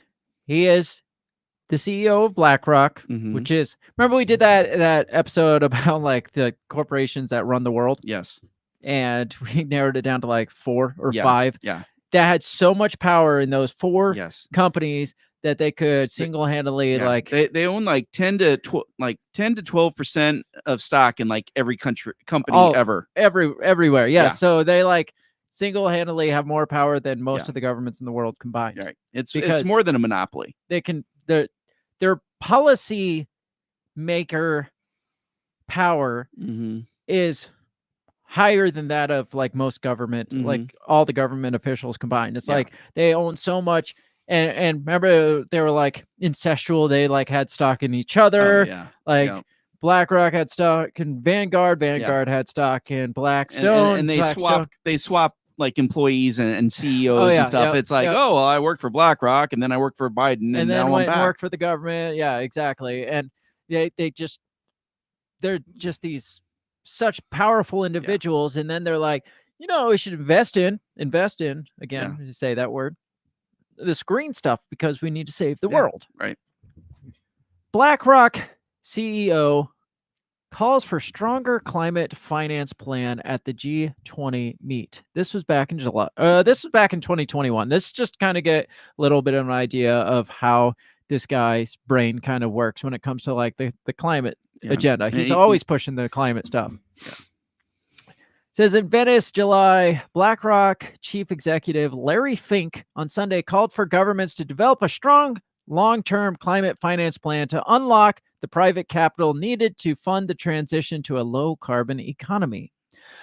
This guy is like in charge of, it's like $15 trillion of, they're a hedge fund management program. Yeah. $15 trillion, and he thinks the government needs to unlock the financing capital needed. It's like you couldn't, like you sit on so many boards. Yes, like people invest through your company, but you sit on so many boards that you can sway how those corporations invest the money through your company. You could single-handedly force those people to pay for any green policies that you wanted to. Absolutely. This was the guy that, like, wasn't he one of the ones that was pushing like the ESG scorecards and stuff like that? Yep. And like the LGBTQ scorecards, like you get such a high, like the 5 stars or whatever, and like certain ones lost their 5-star rating because blah blah blah. Yeah, that's this guy. Big pusher. Speaking to Venice International Conference on Climate at the meeting of G20 finance ministers, he said without such a plan, current efforts, including on corporate sustainability disclosures, risked nothing more than window dressing. Fink, who heads the world's biggest asset manager with around $9 trillion in assets, also called for reform of the International Monetary Fund and the World Bank to make them more suited to tackle the challenge of climate change. He highlighted 3 critical issues needed to power the ecological transition, which he said represented a $50 trillion opportunity for investors. Again, do you think he's concerned about saving the world? Oh, fuck no. Or is he concerned about $50 trillion opportunity for investors? He sees that green agenda giving him green. Yeah, I was going to say the green agenda to him is the green dollar bill. Yep. BlackRock itself is a major investor in fossil fuels. Firstly, he said private companies need to be under the same pressure to share information on their sustainability efforts as public companies. Currently listed oil and gas companies had a massive incentive to sell out more polluting assets, often to private and state-owned companies on which there is less scrutiny and which disclose far less about their operations. Secondly, Fink said governments risk fueling inequality unless they create more demand for greener products and services, lowering the cost or green premium that penalizes the worse off and could fuel social instability. So he wants to create more of a demand to lower the cost. I don't know if you know how supply and demand works, but the greater the demand, the greater the cost. Yeah, and there's not a lot of demand This for green. guy, this guy is he's the equitable capitalist or whatever. What is that? I can't even think what it's called. That's an equitable capitalism. Where that doesn't function like actual capitalism, like the supply and demand curve. He's like, we need to create more of a demand for this stuff so we can lower the costs. Right. No, that's not how it works. Yeah. It's you create more of the product, more of the supply to lower the cost, or you decrease the demand to lower the cost. Yeah, that's Eco 101. Yeah. Lastly, global institutions such as the World Bank and IMF need to be changed so they do more to encourage private sector capital to help fund the transition in emerging markets. He noted the 2 bodies were created nearly 80 years ago based on a bank balance sheet model and said it is now necessary to rethink their roles. Citing BlackRock's role in the creation of a $250 million public-private climate finance strategy to help fund sustainable infrastructure in which government and philanthropic investors provide subordinated capital to protect the returns of private investors. He said more of the same was needed. If we don't have international institutions providing that kind of first loss position at a greater scale than they do today, properly overseeing these investments and bringing down the cost of financing and the cost of equity, we're just not going to going to be able to attract private capital necessary for the energy transition in the emerging markets, he said. He's all about just wanting to make the money. It's not about, like, It's a dollars and cents game. Like you can just read it in his lingo. Yes, Mhm. I mean he's an investor, so everything is investment Yeah. terminology. But very little in that conversation was about, you know, the environment kind of sucks right now, Yeah. and we should just suck it up. Yeah. And do something about it. As rich people, Yeah. we should suck it up. No, it's like, this is a great investment, guys. Nothing Like, in there was charitable. Nothing in there No. was like, oh, we should really do they this. did say philanthropic Oh, one sure. time. Yeah. So Derek says he doesn't want to spend the money that he controls. He wants to spend the taxpayers' money. Yep. Absolutely. Yes. So that's that. That's this Fink guy. What was his first name? Larry Fink. Lawrence, I think. He looks like a Larry Fink. He is a Larry Fink. So this BlackRock. Yes. Evil So Empire. this guy, like, he is always pushing this ESG stuff, Mm-hmm. investing in this ESG stuff. And as we know, this ESG stuff is not profitable investment for like normal companies. Yeah. I feel like I said, it's like taking a short-term loss for a long-term gain, because the majority of the normie corporations and companies that he's like, you need to invest in ESG stuff, they're going to take the loss that's inevitably going to happen, because nobody really wants that shit. It's not profitable. It's not working. They're going to take that short-term loss and they're just going to close shop. Right. And his companies are going to have that much more market value, that much more market percentage, because more and more smaller businesses are getting forced out because they just can't keep up. They can't play the long game that BlackRock and their subsidiaries can play to hold out so that we can just swoop down and scoop all this shit up when all these businesses close. Like the COVID restrictions were kind of a foreshadow of what we're talking about here. It's like, how many small local businesses shut their doors and never came back? It was like 60%, I think, is what we had said back in 2020, 2021.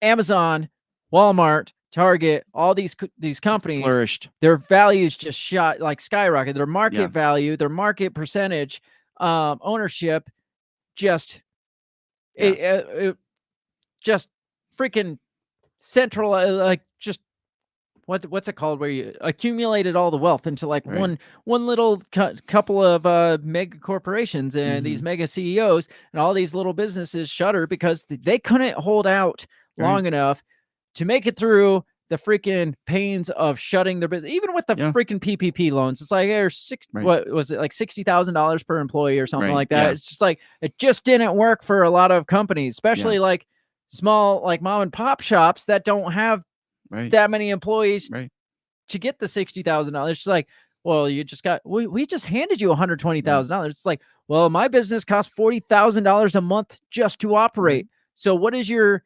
$120,000 actually doing for me? Right. Yeah. Well, and plus there was so many legal finagling they had to do. If you didn't have someone that could read through the hoops, a lot of people were getting in trouble, and then they'd get bought out. Oh yeah. So so I think that's kind of an idea of what is going on with this ESG investment. It's like, all these companies need to do these ESG things, and these companies are saying it's not profitable, especially not in the short term. It is profitable in the long term because BlackRock just gets that much more market share. They might not make profit from the policies, but they profit off of the market share that they acquire when all those companies like just because those ESGs eventually, they're going to be made law, and companies are going to have to follow the and check the boxes, right? And if they can't, they're no longer going to be able to do business. You're not playing the game anymore. Oh, you can't have electric vehicles? Oh, well, sorry. I'm sorry. You're going to have to. You can't do business then. So what does this have to do with private property? BlackRock and Blackstone, they're two different entities. Are they? They're one and the same, pretty much. We talked about them, the mega corporations buying up all the private homes, privately owned homes, and that's what brought me to Larry Fink and and this part of this discussion, because he is a climate change guru. He is a freaking ESG guy, and he's also single-handedly like crushing the American dream of private property. Right. So this is from strangesounds.org. Says this is how big corporations destroy the American dream. BlackRock is buying up U.S. homes like there's no tomorrow.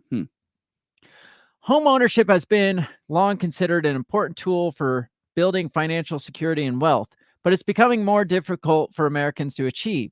Younger generations are less likely to own a home than those from the older generation, with millennials' home ownership rate 8% lower than Generation X and baby boomers at the same age. If the rate had remained steady, about 3.4 million more people would own homes in the U.S. today, but instead, young adults are increasingly choosing to either rent or live with their parents. There are a number of reasons why home ownership has become less attainable than it was decades ago, from rising debt in younger generations to increased cost of living. A report by the Urban Institute found half of those aged 18 to 34 were spending upwards of 30% of their income on rent, making them rent burdened. Meanwhile, median housing prices increased 28% in the last 2 years, pricing some out of the market. However, the shift is not all happenstance.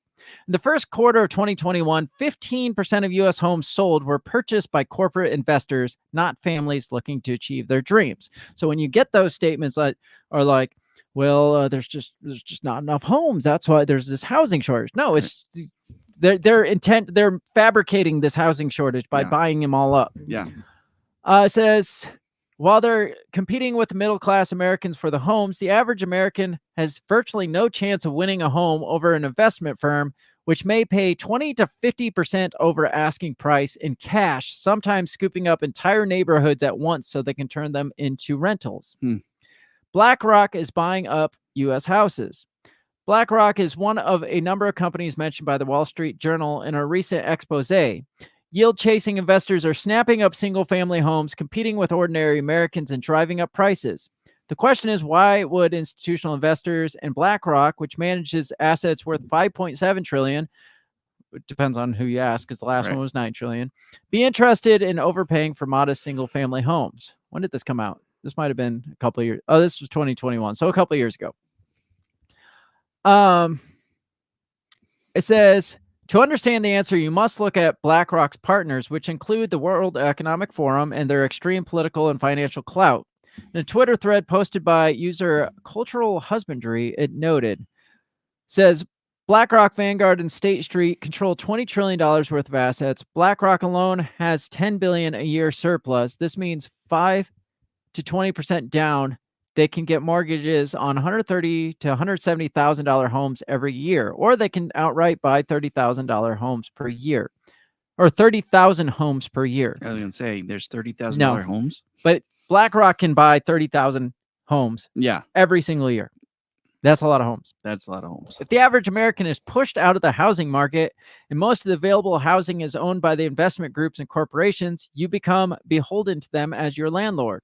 This fulfills the part of the Great Reset's new normal dictum, the part where you'll own nothing and be happy.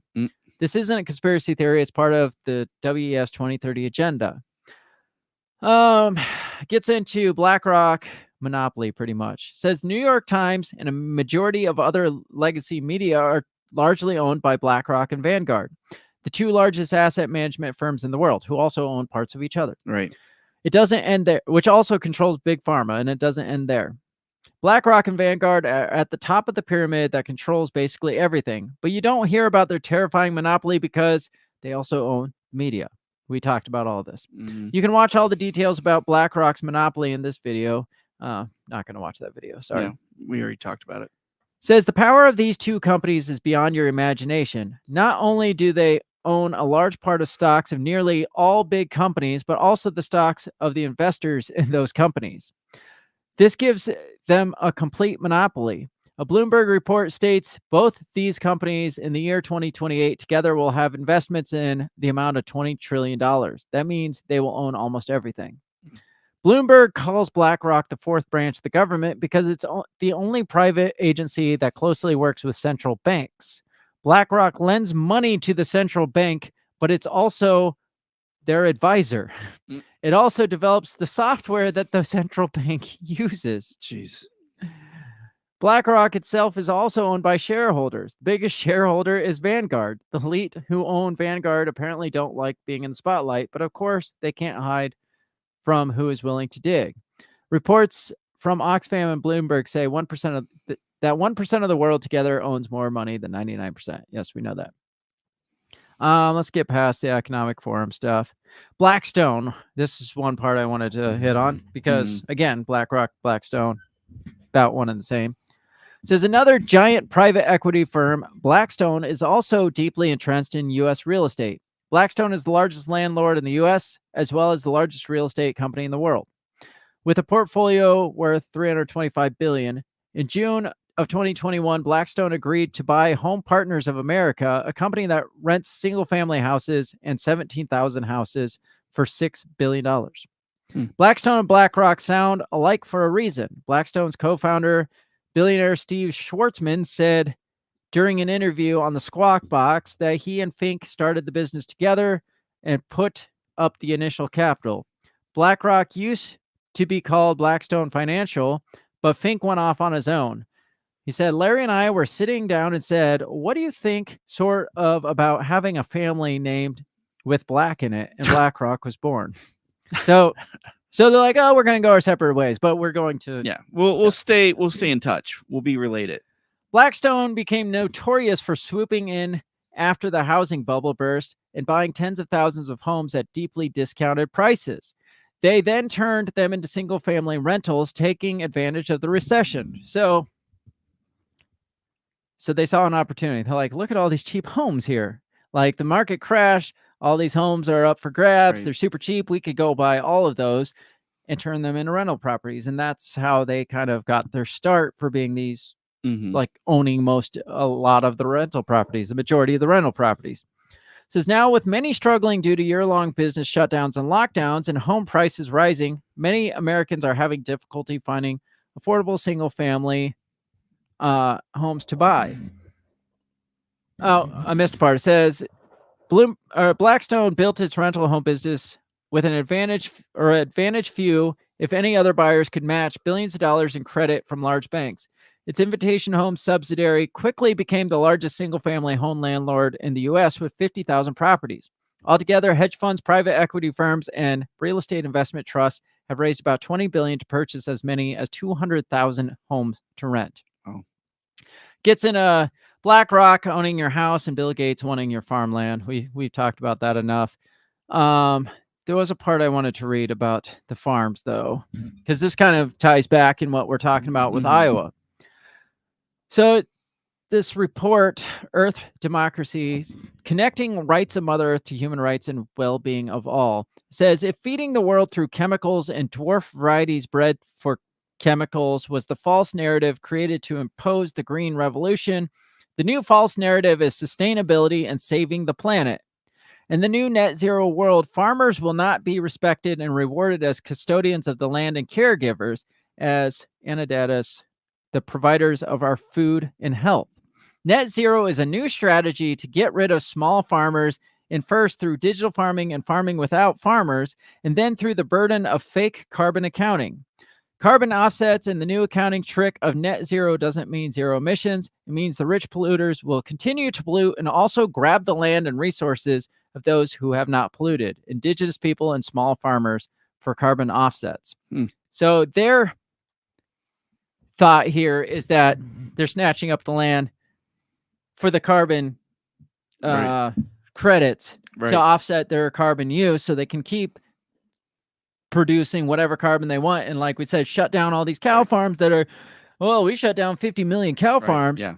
No or methane 50,000 cow farms. So that means we've gotten rid of like 80 million tons of carbon so we can burn 80 million tons more. And that's kind of their offsetting, is by shutting down farms or taking over some of this land or putting the pipelines in to ship some carbon across the state, say, well, look how good we're doing so we can burn that much more.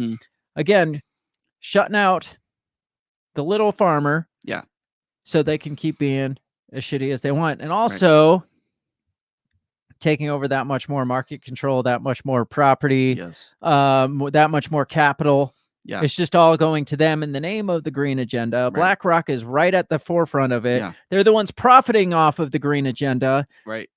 They're the ones driving the policies for the green agenda.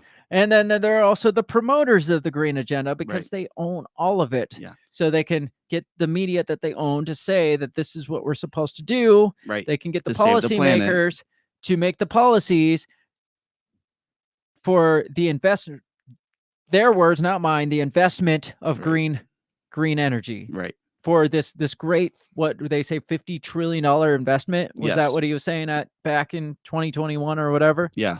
It's all about making money and Yeah. having more control. It's not about Right. saving the planet, because very little do you see them mention saving the planet. Right. Because they're talking to investors. Right.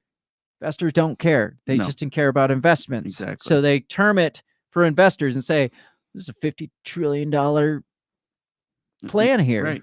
Yeah. $50 trillion great idea. And so that's what they're doing, is they're selling it to their investors, and they're like, oh yeah, the green, we're investing in green. What Right. they mean is like Green. they're investing in yeah. green. Larry Fink also had an article where he said that the next 1,000 unicorns, like great takeoff ideas, are going to be climate Sure. Technologies. And so he's saying that he's investing in it. Sure. And he's getting more people to invest in those things because he said it. Yeah. And so they're driving up the value of the stocks or whatever in those things, and then he's just making money off I it. imagine if we looked up these two companies in Iowa here, Summit and Navigator, we would find out that BlackRock owned a substantial amount of stock in both of them. Guarantee it. Right. Well, that's like, remember when they gave Elon Musk shit for saying Dogecoin is like the coin? Yeah. And then that drove the value of the Dogecoin up, and he made money off it because he was invested in it. And they're like, oh, he just manipulated the value of Dogecoin. And then he turned around, he's like, he sold, and then he's like, Dogecoin's shit. And then the value went way down. Yeah. What's the difference between that and Larry Fink being like, the next 1,000 unicorns are in such and such, or are in green energy, and he's got how much money invested in green energy? Exactly. I mean, he's creating the unicorns, right? Yeah. So he's the unicorn maker. Right. Yeah. And then as he's bad as selling that them. sounds. So And he's like killing the American dream. Yeah.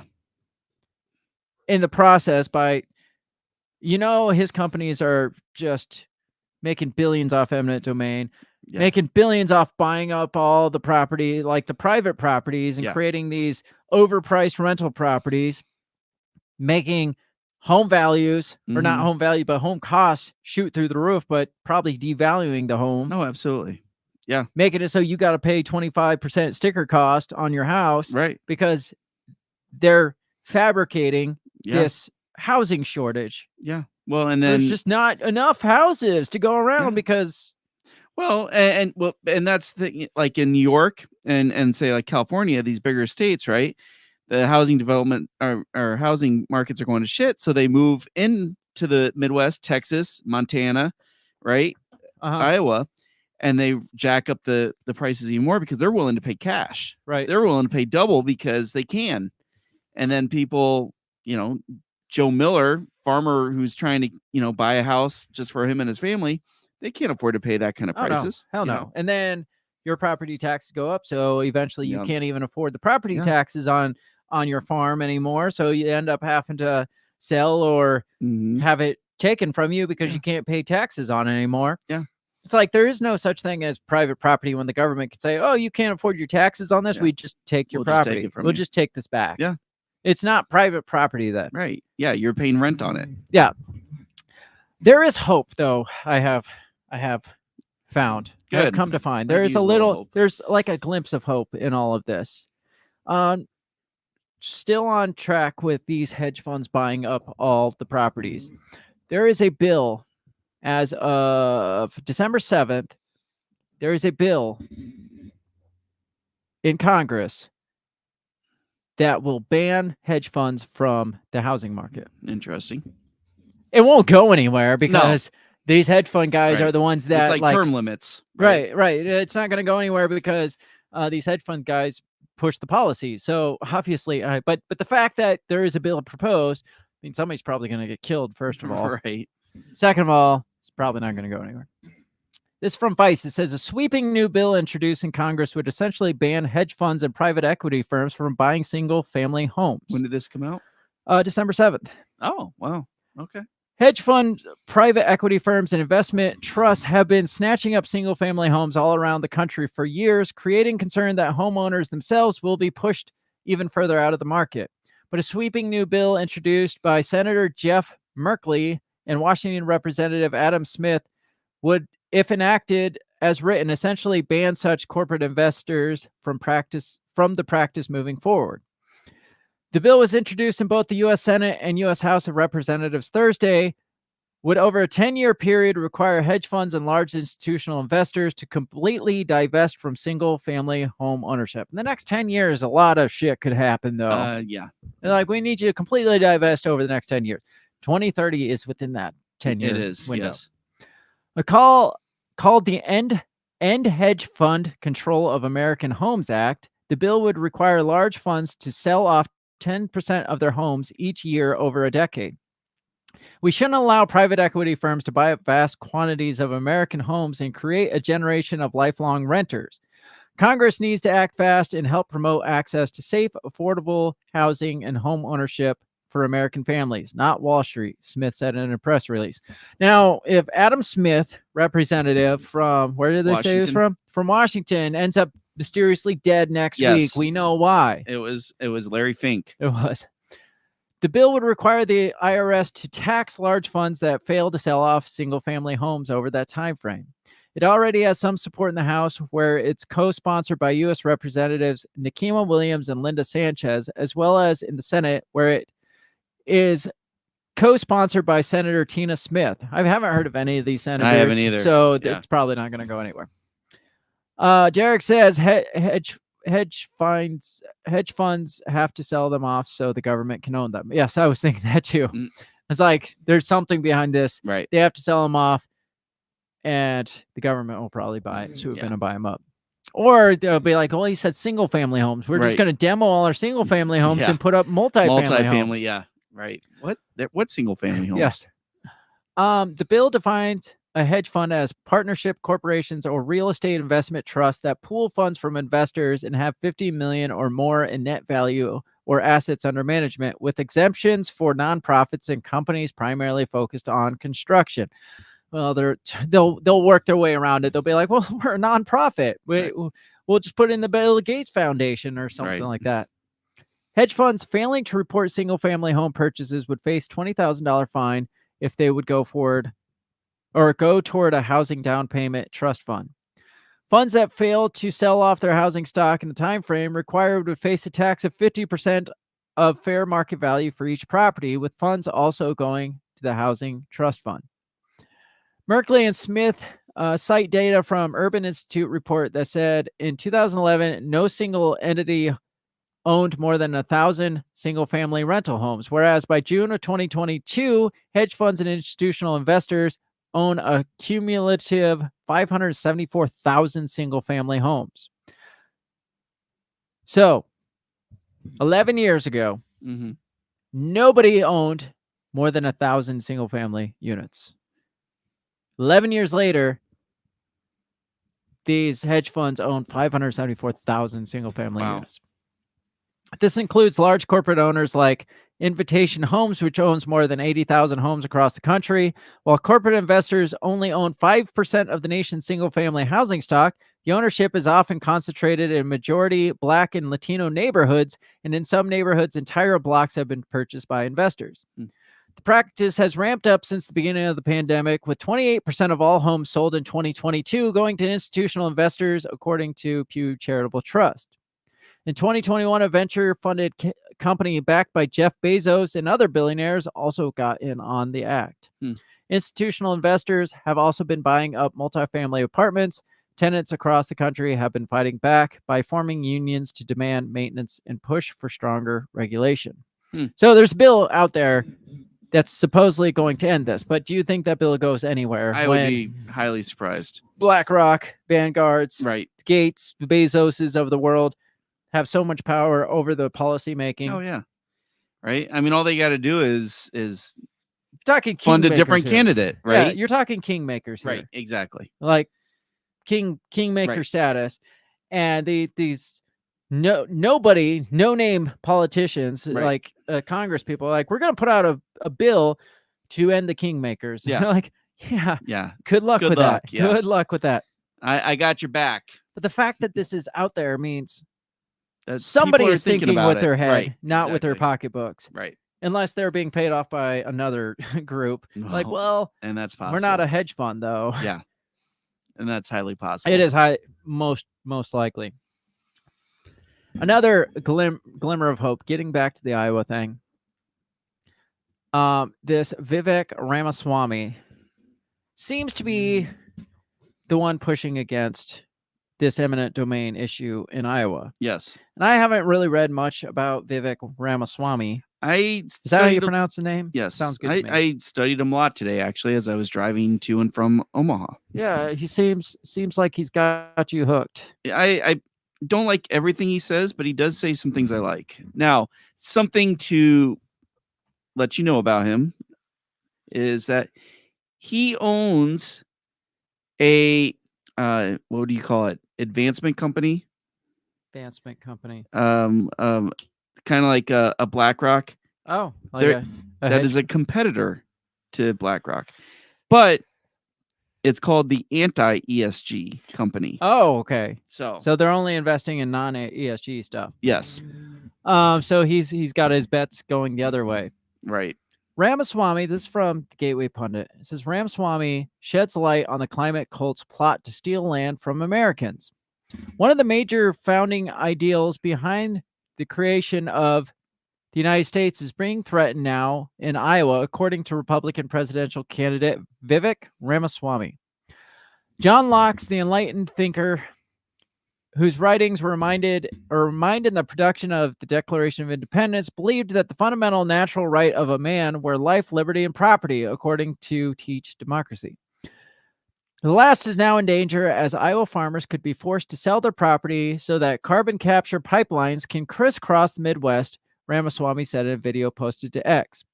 The Great Reset now comes to your backyard. It's dead wrong and unconstitutional to use eminent domain to seize farmland to advance the global climate cult's carbon capture pipelines in American Midwest. Shame on the GOP establishment for its silence on this critical issue in Iowa, he wrote in the post. The climate cult has nothing to do with the climate. That is one of the many reasons why it's a hoax, he said. Well, for a candidate to come out and say the climate thing is a hoax, Yeah. I mean, that's a huge step. I mean, that already to me, I'm like, this guy might be okay. Yeah. Because he called the climate a hoax thing a hoax. Yeah. Adding that the goal is to help China at America's expense. And I did read a lot of shit about Larry Fink. We're doing a lot of work to kind of advance like climate or China's initiatives over American initiatives. Well, the first time we heard about ESG was from China. Yeah. So, noting the use of eminent domain to take the land for the project from those who did not wish to sell, he said, think of the unconstitutional violation that the World Economic Forum vision that you have no property. Well, now they're bringing that to the backyards of even Iowa farmers in the United States. This guy, they're going to write him off as a conspiracy theorist because he's talking about the Great Reset. He's talking about the World Economic Forum. They're going to write him off immediately. Yeah, as they're already trying. Ramaswamy opposes eminent domain for private companies and has criticized other GOP presidential candidates for not taking a stand on the issue, according to the Iowa Capitol Dispatch. Why am I the only candidate who's able to even say these things to you? It's because every politician dances to the tune of the biggest donor, like a fact of nature. The pipelines take carbon dioxide, such as that produced at ethanol plants, and trap it underground. Ramaswamy said there's a domino effect if eminent domain is used to fight climate change.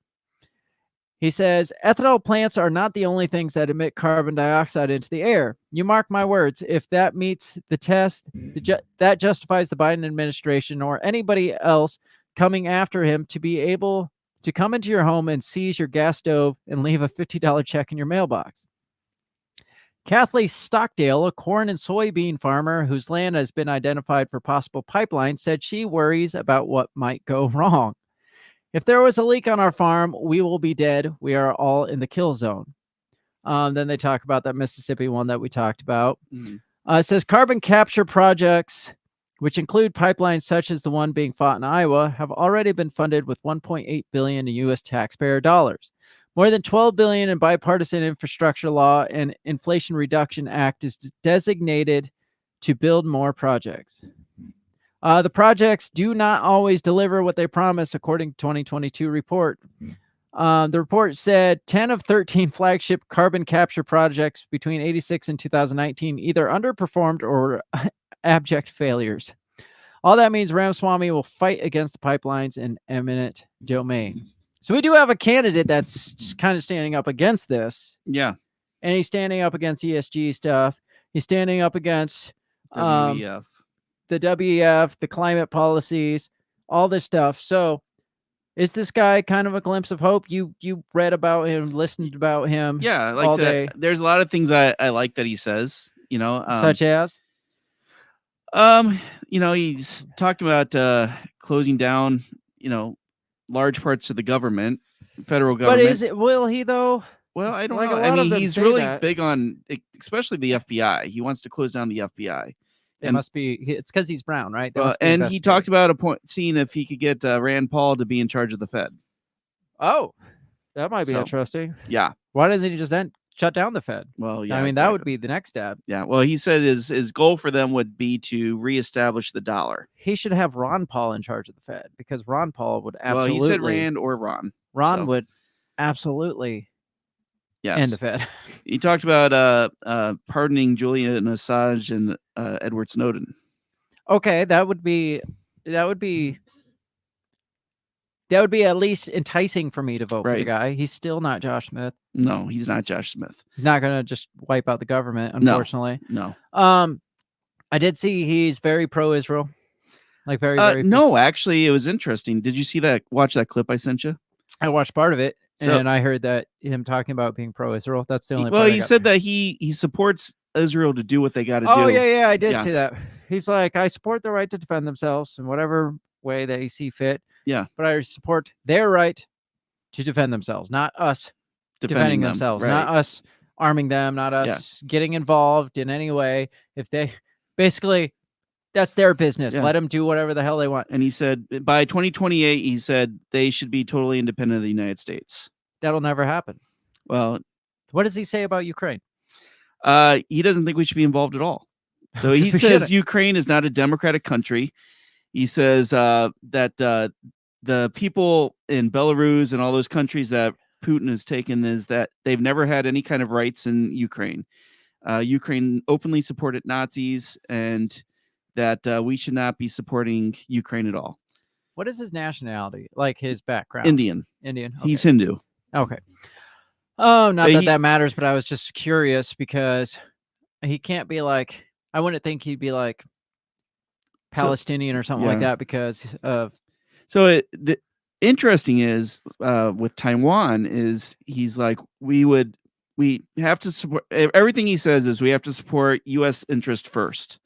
And he says we would support Taiwan with boots on the ground because we need their what did he call it? Microchips or whatever, microprocessors. But he goes that if I'm president, he says we'll put focus on building those in the United States. And once we become independent of Taiwan, they're on their own. Yeah, I understand that. Yeah. So, I mean, there's that. The fact that this guy is standing up and saying, I'm the only guy that's saying, at least the only GOP guy that's saying, you're not going to take farmers' lands for Right. this literal pipe dream, Yeah. this money grab known as climate change, Mhm. known as the climate agenda. And the fact that he's talking against the WEF, I mean, that's Right. a glimpse of hope for me. Yeah. How long before Vivek is suicided I mean, they're going to make him to look like a kook for sure. or literally assassinated? Yes. Maybe he might end up dying with those nobody Right. senators. He's your age. So, I mean, these people know that private property, especially like the WEF, the United States is the bastard child of the fuck WEF yeah. in the EU and all those like globalist agendas. the United States is like the splinter in the thumb of that. It's Yes. just like, I mean, all the corporations are on point. Well, like the majority of the mega corporations, like the BlackRocks, like all the billionaires, like the Bill Gates and stuff, they're on board, but the general public is not on board. Right. And they also know that private property is what what separates the United States from the rest of those that just fall to it because they have to.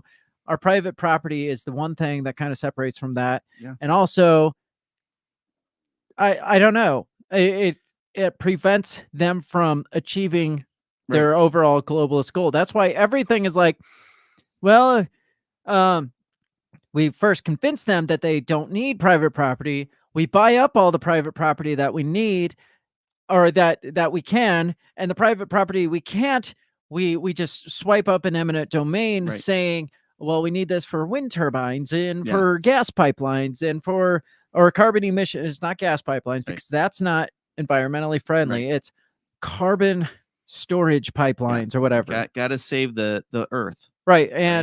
And solar farms and stuff. We just steal it from them. If we can't convince them to give it to us, if we can't buy it from them, everything else will just steal from them, because private property is the American dream. Right. Private property is what separates us from like Britain or freaking all these other European countries that don't have the rights that we have. A lot of our rights are backed by private ownership. Right. A lot of like our entire economy supposedly is backed by private ownership. And that's how it's always been. And nothing is going to change until they change private ownership. Right. That until they scoop up as much as they can. And then the rest of it that still exists is such a minor market share that it can't compete against all these mega corporations. So they inevitably fold or get it stolen from them or whatever. And then at the end of the day, they have the control that they needed to make these changes, these economic changes that makes them eating all the steak at the top while we're eating the bugs at the bottom. While we still own property, we will never be eating their bugs at the bottom. Yes. So they need to get our guns away from us. Yes. They need to get our property away from us.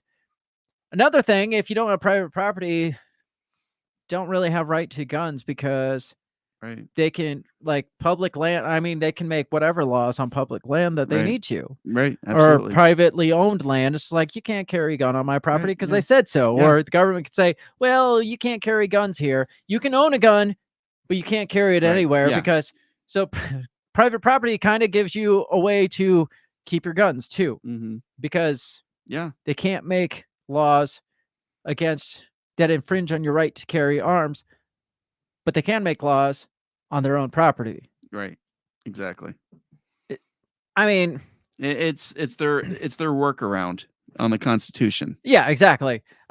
Swipe up all the property, but don't make it public. They don't want it to be public property. They want it privately owned by these like BlackRocks and shit. Like remember we talked about the city that was owned by a corporation. It was just like all the workers, and there was no right to free speech there because it was actually technically private property. You can't say what you want because you're on private property. You're not on the freedom of speech only applies on public property. So they don't actually want the government to own all that property, because then they might have to abide by the fucking Constitution on some of these things. They want mega corporations who actually are the puppet masters of the government to own these things. So there is no constitution when it comes to their private land or private property that's owned by one or two people. Free speech, no right to assemble. It's all out the window. Absolutely. I think these 15-minute cities will probably be owned by like the BlackRocks and the Vanguards. I think the smart cities will be funded by them, so they actually technically own them. I think all of it is it's all part of that 2030 WEF type whatever agenda, conspiracy theory. I know we're all fucking crazy conspiracy theorists. But that's where we're headed. Oh yeah. And completely corporate owned, and own nothing and love it, you know, because what choice do you have?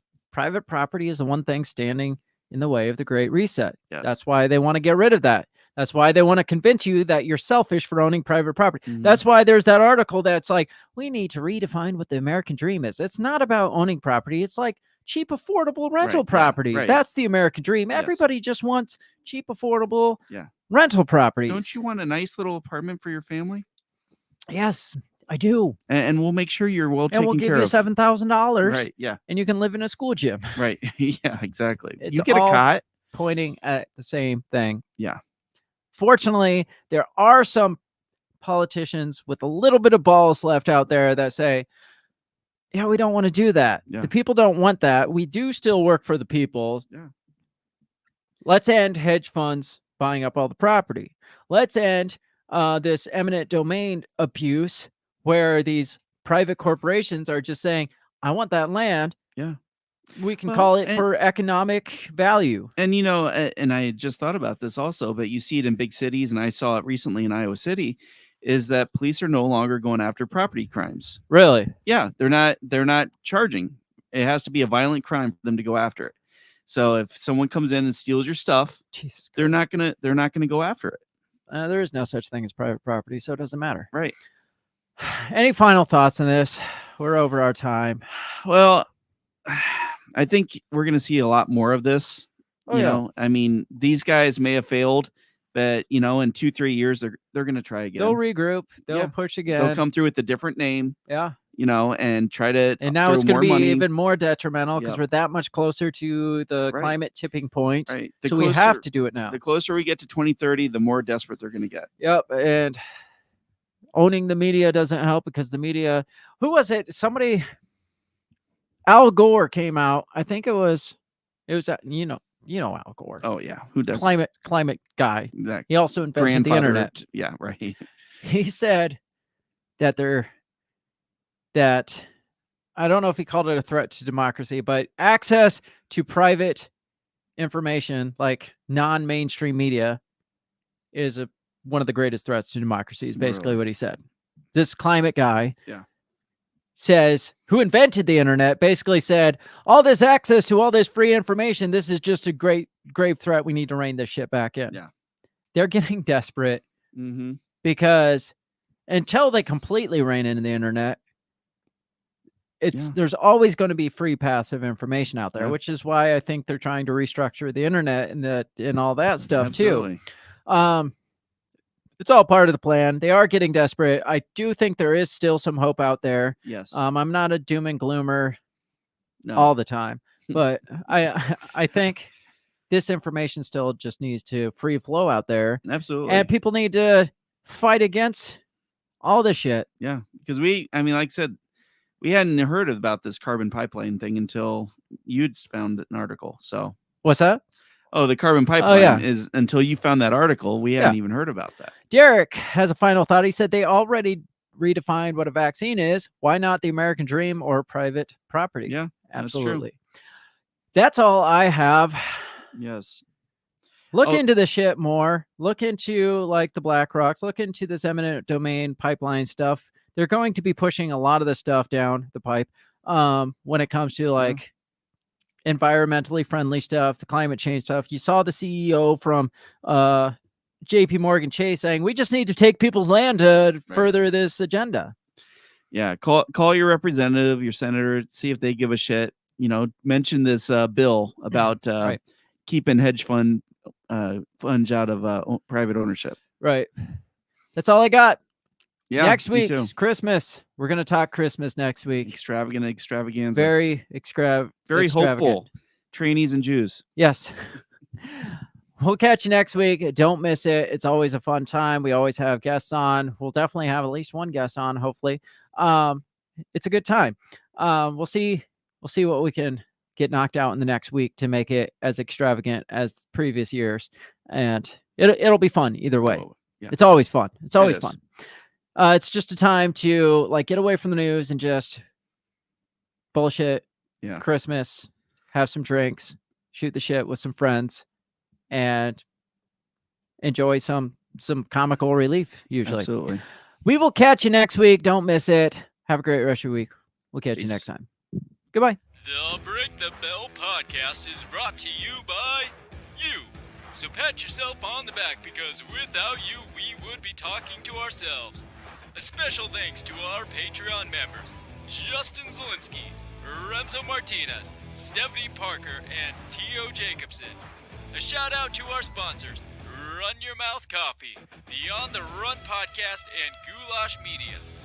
If you'd like to help support us, visit patreon.com/breakthebell or buy our garbage at breakthebell.bigcartel.com. Get back here next week and let us continue to invade your ear holes. And as always, never stop talking.